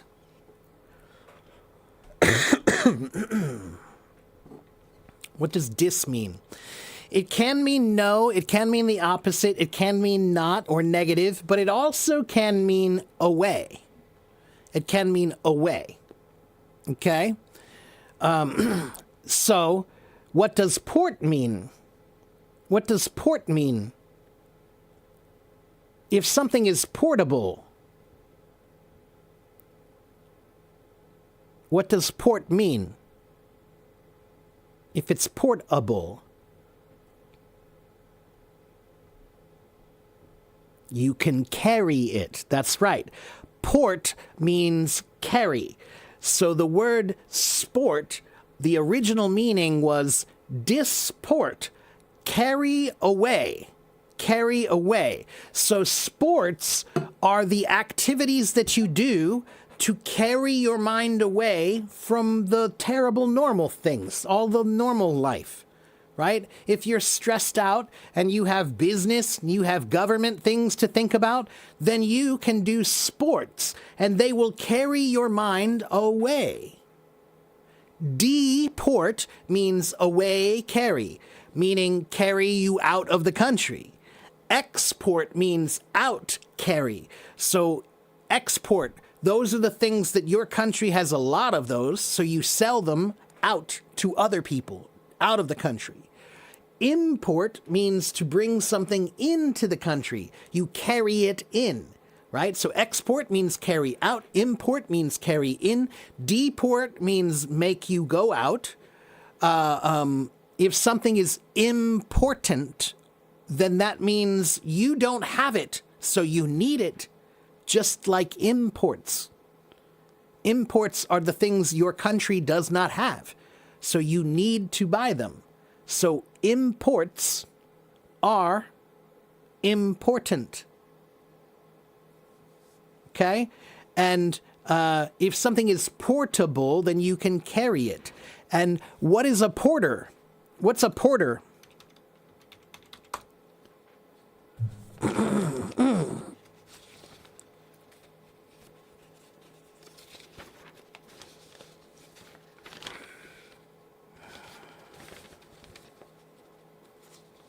There it is. A porter is somebody who helps you carry your bags, right? They carry your bags. Port, carry, right? What about the word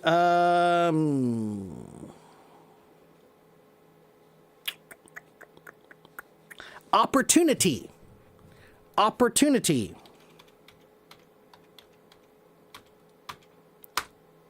An opportunity is a chance, right? So the word opportunity The letters OB means in front of you. In front of you. OB means in front of you. And port means, in this case, it means a door. So a long time ago, when you were on a boat, if you want to go to another country, you can't just stop that boat anywhere. You have to go to the port, right? You go to the port. So that is an opportunity. In front of you, there's the door. That's where you can go. So the word opportunity was talking about when you're on a boat and you see the place where the boat can go, that's an opportunity to land the boat. That's where we get the word opportunity. Okay? It's a place to land the boat. In port. In the port. Opportunity. Right? How about the word porch? What is a porch?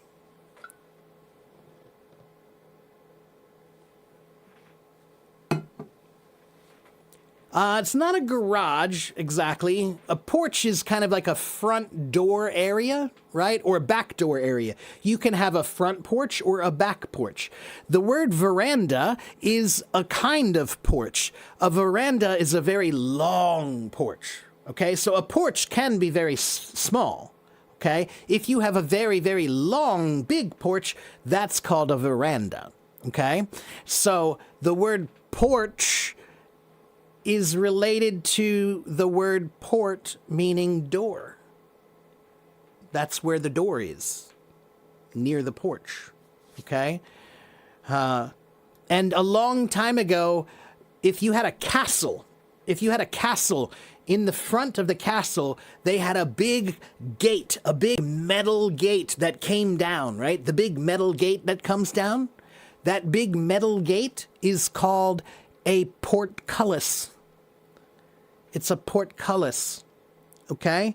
And what about this? What is a passport? What's a passport?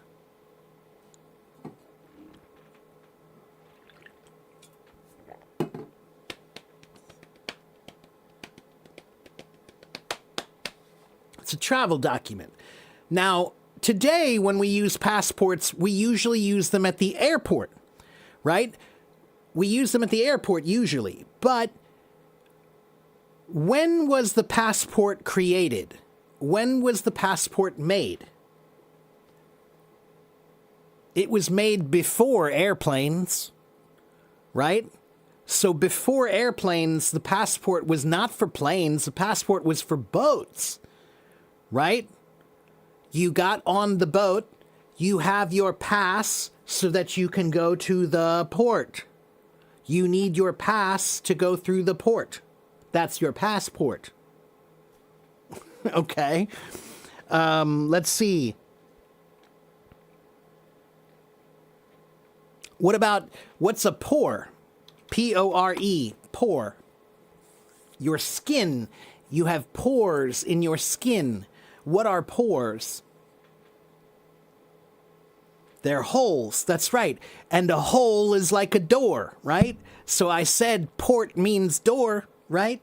So the word pore is like the doors in your skin. Okay? And how about the word portfolio? What's a portfolio?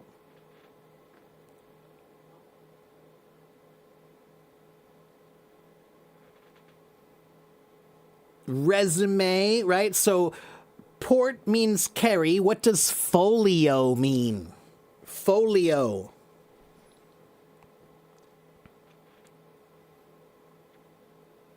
Portfolio. What does folio mean? Folio means papers. So portfolio means the papers that you carry. The papers you carry with you is your portfolio. Okay, that's your portfolio, the papers you carry with you. How about the word report? Report, what does report mean?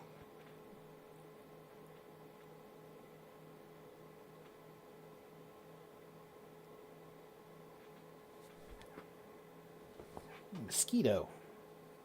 What are you doing in here? To report means to check on something, not exactly complain.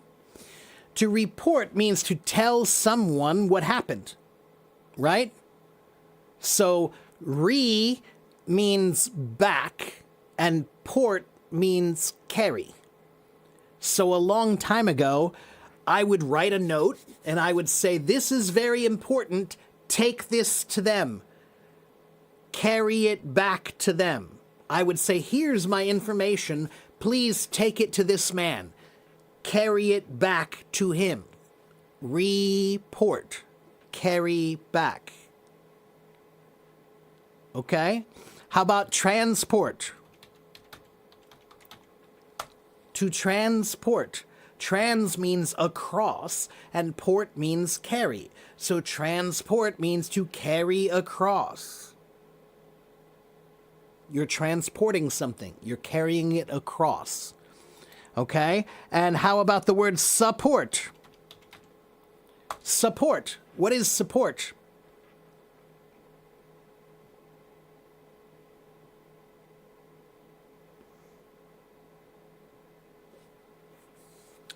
To assist, right? So this word, sup, the S-U-P, actually means sub. What does sub mean? Sub means under, right? Sub means under, and port means carry. So when you have support, someone is helping you carry from under. They are helping you carry from under. Sub, under, port, carry, support. Okay? And how about, here's the last one I'm going to do. The last one is the word rapport. Do you know rapport? What is rapport? To have good rapport.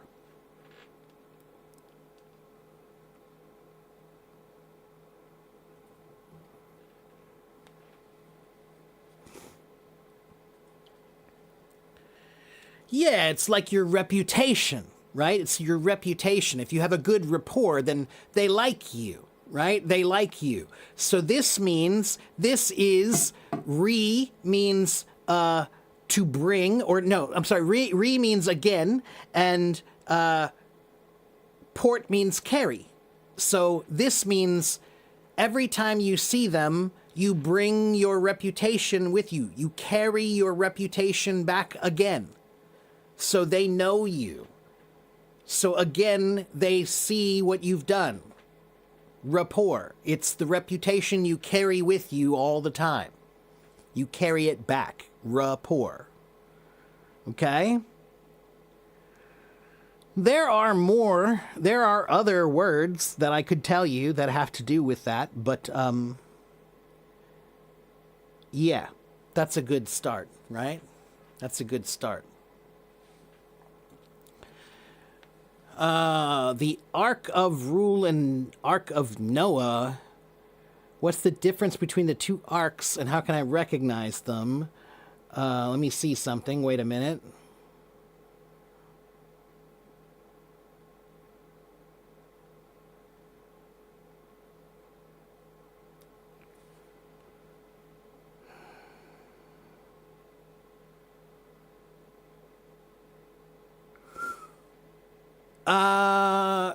Waleed, when you said the Ark of Rule, where did you see that?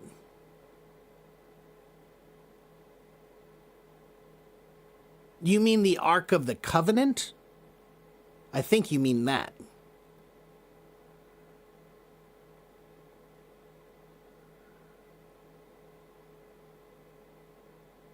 Yeah, so they both mean the same thing. The word ark is a very old word. We don't use that word very much anymore, ever. But an ark is a container. It's a container that holds something special. So the Ark of the Covenant was the container that held, the Word of God, I guess? I can't remember what was in it. It was something special, right? But that was the Ark of the Covenant. Then there's Noah's Ark was a boat. But it's a boat that holds what? It holds people and the animals and the things that you need that are special, right? So an ark it means the same thing. It means a container for holding something that's special, in this case, okay? And the word orient and oriental. So, yeah. Oriental is a word we don't use anymore. It's kind of considered to be racist, okay? So we very, very rarely use the word oriental anymore. It was used when I was a boy, they used to say oriental a lot. But now we don't. We say Asian or East Asian or Central Asian or South Asian or whatever. But we don't usually just use the word oriental, okay? So,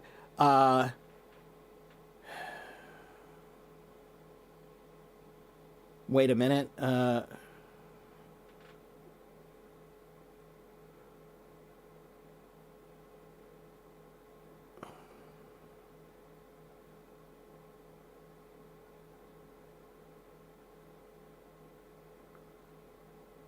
So, the word orient, originally the word orient means the direction east, because the sun comes up in the east. So when you want to find yourself, if you're looking on a map to find out where am I don't know where I am. First you see, where is the sun? The sun is in the east. Now I can orient myself. So if you know where the sun is, then you can find your location, your position, right? So to orient yourself means to find out where is the east, all right? And then a long time ago, the word orient became to mean the east, meaning Asia, okay? So a long time ago, they said, I'm traveling to the Orient, and that meant I'm going to Asia. Okay? But, like I said, today we don't use the word oriental at all anymore. I can't remember seeing it ever anymore. Orient, we still use. To orient yourself means to find your position, to find your location, okay, in relationship to the east. Okay? Okay. And Mohammed, the word bitter and the word better. Watch me, Mohammed. Bitter, bitter, bitter. Oh, look how small. Bitter, bitter, bitter. Now watch me. Better. So, Mohammed, I want you to pretend you are a sheep. Better.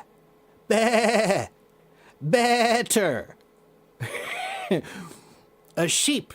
The sheep is better. Okay? My coffee is bitter. Bitter, bitter, bitter, better.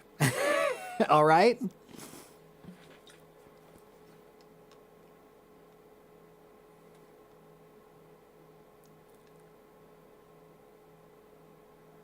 Weird, because the compass tells us where south is, so the compass is wrong. No, the compass tells you where north is.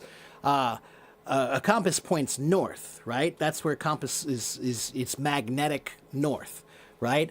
So the compass is not wrong. The compass tells you magnetic north. And if you know where magnetic north is and you know where east is, now you can find your location much more easily. Okay? So when I was a boy, they taught us how to use the map to find your location using a compass and using the sun and the stars so that you can find your location. So you use a compass and you use the map and you use your orientation. Okay? What's the technical term for words derived from the same prefix? So those are, you can say those are related by root. Okay, they're related, etymological relationship. Etymological relationship. They have an etymological relationship. Okay, they're etymologically related.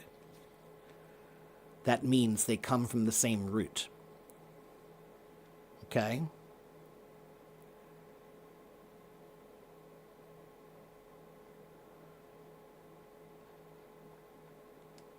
Oh, you got your grade. How did you do?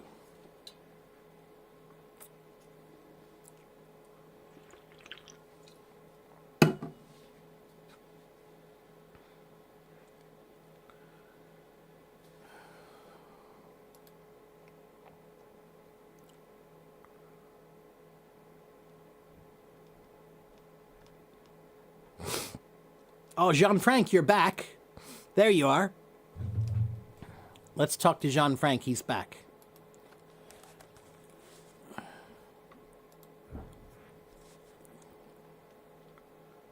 Huh? What happened? Jean-Franc, are you there? I thought you were there.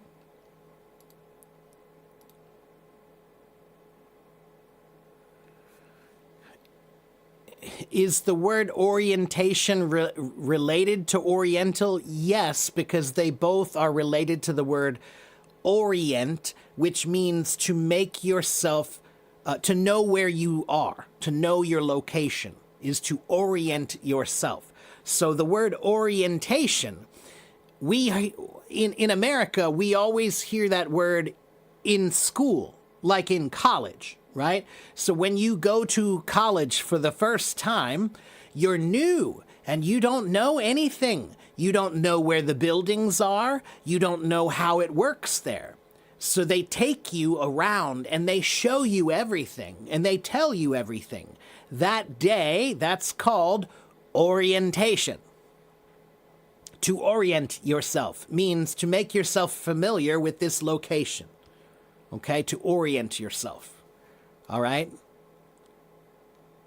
So orientation means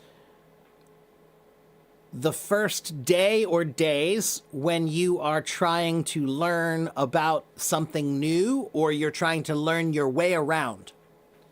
Right? You're trying to learn the new ways of doing things there. So you might have orientation at school. You might have orientation at a new job. Okay? To orient yourself means to make yourself, I know where I am, I know what I'm doing. Okay? Okay, guys, guess what?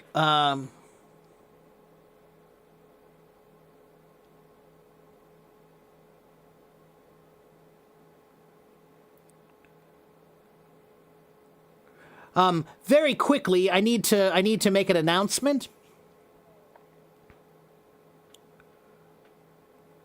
I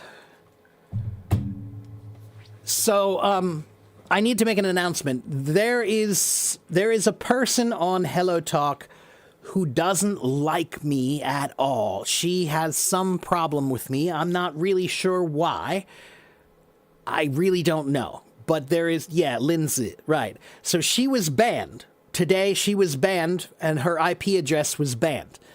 But she has already been banned 4 times. They've already removed her from the app 4 times. This is like the 5th time. Okay? And she's saying a lot of crazy lies about me. Saying that I do drugs. When I'm on streaming, I'm doing drugs. When I'm here teaching you, I'm doing drugs. Really?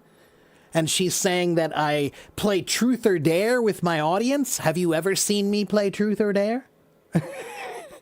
She says that I, like, all kinds of crazy, crazy things, okay?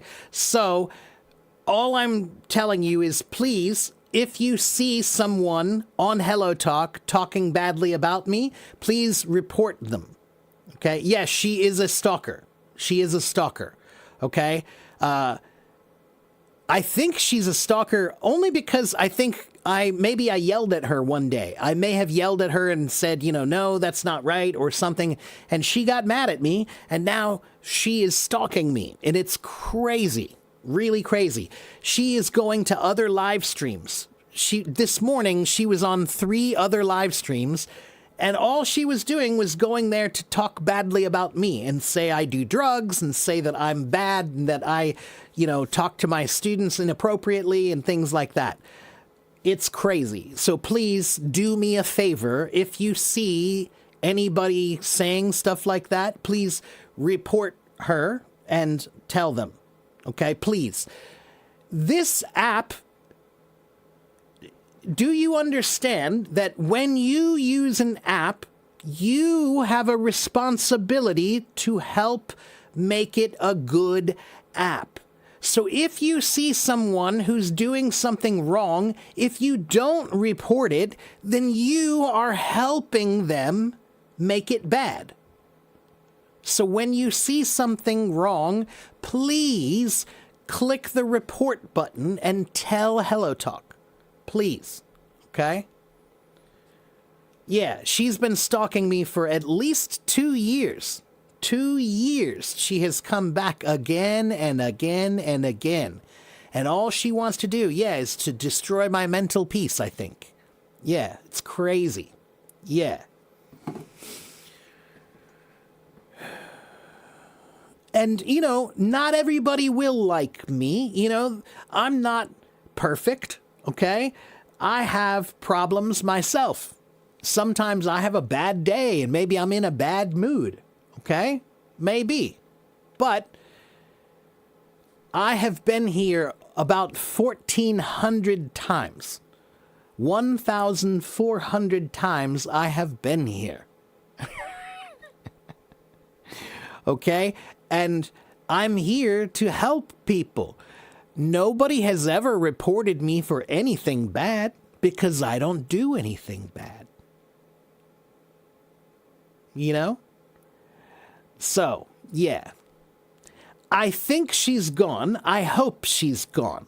But I thought she was gone before. And I don't know why she keeps coming back. It's crazy. It's really crazy. So, anyway, thank you for helping me with that, please. Yeah, she got deleted today. But before she got deleted, she was talking to everybody and saying saying all kinds of crazy stuff about me. Yeah.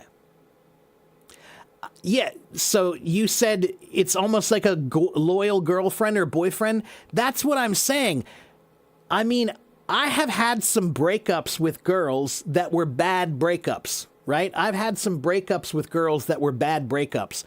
But honestly, not one girl that I've ever had a breakup with was ever as crazy as this girl. I don't know why she can't let it go. She just won't leave and walk away. Just go live your life.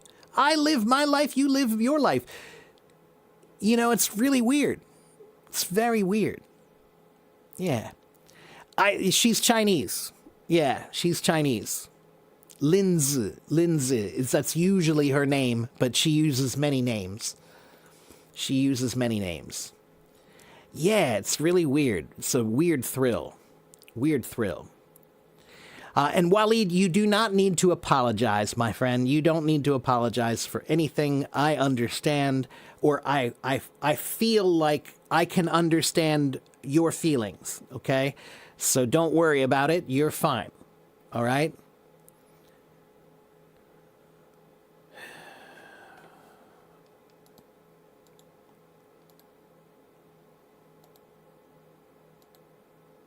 Huh.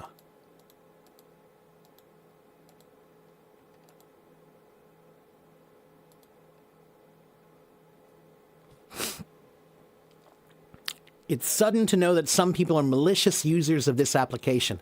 Yeah, unfortunately, that's the internet, everybody. On the internet, there are some people that are just a little bit crazy. You're going to meet them, But, it's just really crazy because she's saying stuff that's so unbelievable. It's insane. She's saying I'm doing drugs on my live stream in front of everyone. And every live stream is on YouTube right now. This is on YouTube. As soon as I'm done here, everything that I do is uploaded to YouTube. So you can see all of my streams. You can go watch all of my streams, and you won't find any bad behavior. You won't find anything illegal. You might find one or two episodes where I had a bad day, or maybe one or two episodes where I yelled at somebody, but not in a really terrible way. Really. You know? Yeah. So it's crazy. Yeah. Anyway. I think she is a little bit mentally unstable. You have to be. There's no normal person would do this. No normal person would do this. So definitely she has a mental problem. And I feel sorry for her about that. I feel sorry for her. But her mental problem cannot become my mental problem. Her mental problem cannot become my mental problem. You know? So, Jay, thank you for that. Jay, I appreciate that. Yeah. So, again, you know, I've been on this app for 12 years. I've been here for 12 years. I've been live streaming for 5 years. I've never been reported for anything bad. I've never been reported for anything bad. As a matter of fact, if you know me, then you know that when I come here, I try to be professional. I try to be serious. I'm here. It's time. Let's go. I'm teaching now. Let's do this. I'm here with a purpose every time. Every single time I'm here with a purpose. You know? Yeah, it's really weird. So, all right, guys. Well, that's enough. I just wanted to make sure everybody knows that. Please just help me with that. If you see this woman making crazy statements about me, then please report her as soon as you can. Okay? Thank you very much. Okay, so on that note, I also want to give you my file. Let me give you my file. One moment. Let's see. Hold on a minute. Let me figure out how to do this. Why won't this open?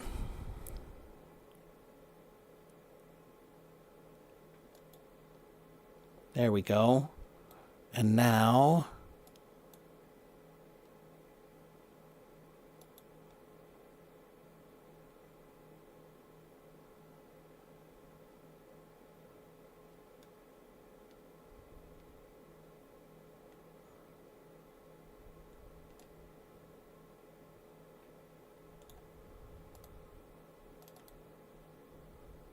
How do I open all of them? Hello? Oh, there we go. All right. You guys should go to here. If you don't know who I am, then please go here. This is my PDF file. Okay? And on this file, in this file, if you download this file, then you will see this. Hello, new friend. Welcome to my English online classroom. I'm Teacher Mark, an American TEFL certified English teacher with 17 years of experience teaching English. Okay, and you'll see my background, my history, what do I do here. You'll see my schedule is here. You'll see my YouTube channel and my website and my blog are all on here. Okay, and I have 4 articles for you. 4 articles that you can read that will help you with your English. One is about how to think in English. The second one is about the 8 parts of English. I was talking about those earlier. The third one is about the importance of a vocabulary system. Okay, and the fourth one is about asking good questions. Good students ask good questions. Okay, and I also have some rules. Look, I have rules, everybody. I have rules. I have rules in my room. I have rules in my room. I'm a serious dude. I have rules. All right? So copy that link and paste it to your browser, and then you can open that file, and everything you need is in that file. Okay? So please copy that link, paste it to your browser, and read the file, okay? If you want to know who I am, get the file. Everything you need is in the file, okay?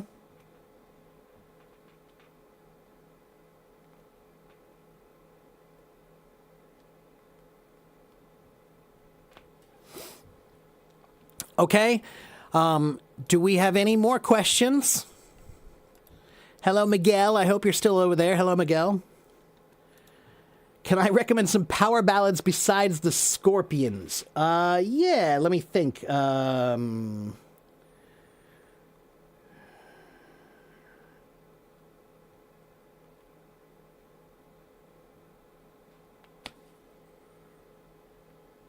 Let's see.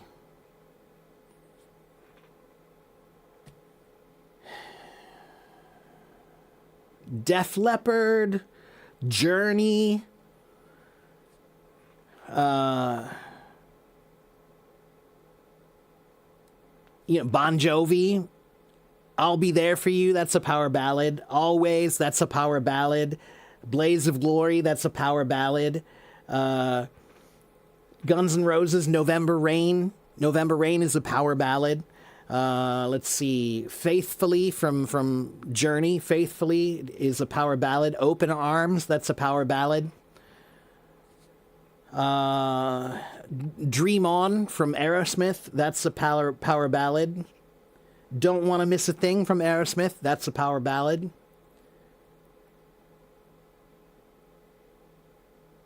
Every Rose Has Its Thorn, that's a power ballad.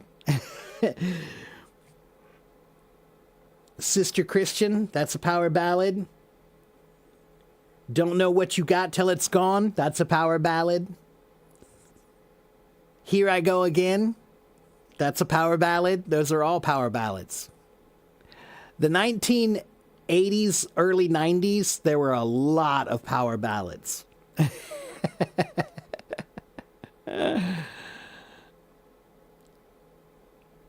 What's the difference between TEFL and TOEFL? TEFL is teaching English as a foreign language. So that, the first one is a certificate that you get to teach English, okay? But the second one is the test to see how your English is, okay? So the first one is for teachers that teach English.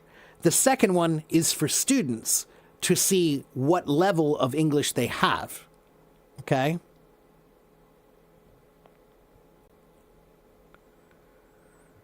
A ballad means a slow love song. Usually it's a love song. Yeah, emotional pop song is a ballad. Yeah. They're softer, they're more emotional, they're about love, they're slow, okay? How can you get a TEFL? Well, do a search online. There are many, many, many companies that you can get a certificate. You have to take a class. You have to take a class to get the certificate. I took a class.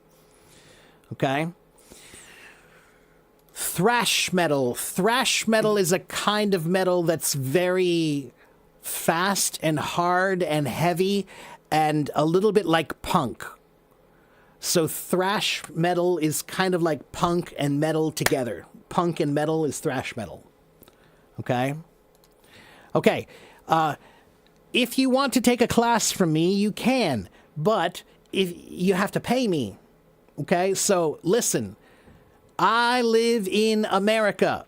America is stupidly expensive. Okay? America is crazy expensive. So that means that many people cannot afford my cost. I understand. That is why I'm here right now. I am teaching you right now for free. Every day I'm here for free. You don't pay me. So, if you want to study, then you can. You just have to come here and you must be serious. You have to come with the questions. You have to do the work. Okay, if you want me to do the work, then you have to pay me. But if you don't pay me, then you can come here and you can study, but you have to do the work. Okay? You have to do the work. All right? All right. I have to go, everybody. But thank you guys for watching and listening. It was fun. We went through a lot of etymology today. And I have a lot more. Like I said, I could do that all day. I don't even know how much I know about etymology, but I know a lot. I don't know everything, but sometimes even I am like, wow, man, I do know a lot of words. I know a lot of history about a lot of words. So it's fun for me. It's fun for me. And Waleed, thank you. Waleed, thank you for being a good human. Waleed, thank you for being a good human. And that reminds me, I forgot one more thing. My final thing before I go. We have to read my mantra. We have to read my mantra, don't we? So I wrote this mantra, and I want you to follow it. Please listen and read. On being human, a mantra for learning. I am a student first. I am always learning. I do not know everything. I am here to understand. I listen before I speak. I think before I answer. I follow the words, not the ego. I seek clarity, not control. My mind is not finished. It has been shaped over time. What is tangled, I will work to untangle. What is unclear, I will work to understand. I take responsibility for my growth. No one can do this work for me. If I am wrong, I will learn. If I am right, I will stay humble. I build my mind before my voice. I strengthen my thinking to strengthen my language. As I improve myself, I improve what I can give to others. I respect the process. I respect the work. Step by step, I become better. This is my responsibility. Those are the words you should follow if you want to be in my room. Okay? If you like that, then you can find that in my moments. Okay? I post that in my moments. You can copy it, or you can download the picture in my moments. Okay? The word mantra means words that you say to help you become better. They're words you say to help you to remember what you should be. That's a mantra. Okay? Okay. All right, that's it for me. I have to go. Thank you guys for watching. Thank you for listening. Thank you for your help and your support. I appreciate it very much. I might not say it very often, but I do appreciate it a lot. So thank you for watching. I'll see you guys tomorrow. Have a good morning. Have a good afternoon. Have a good evening. Bye.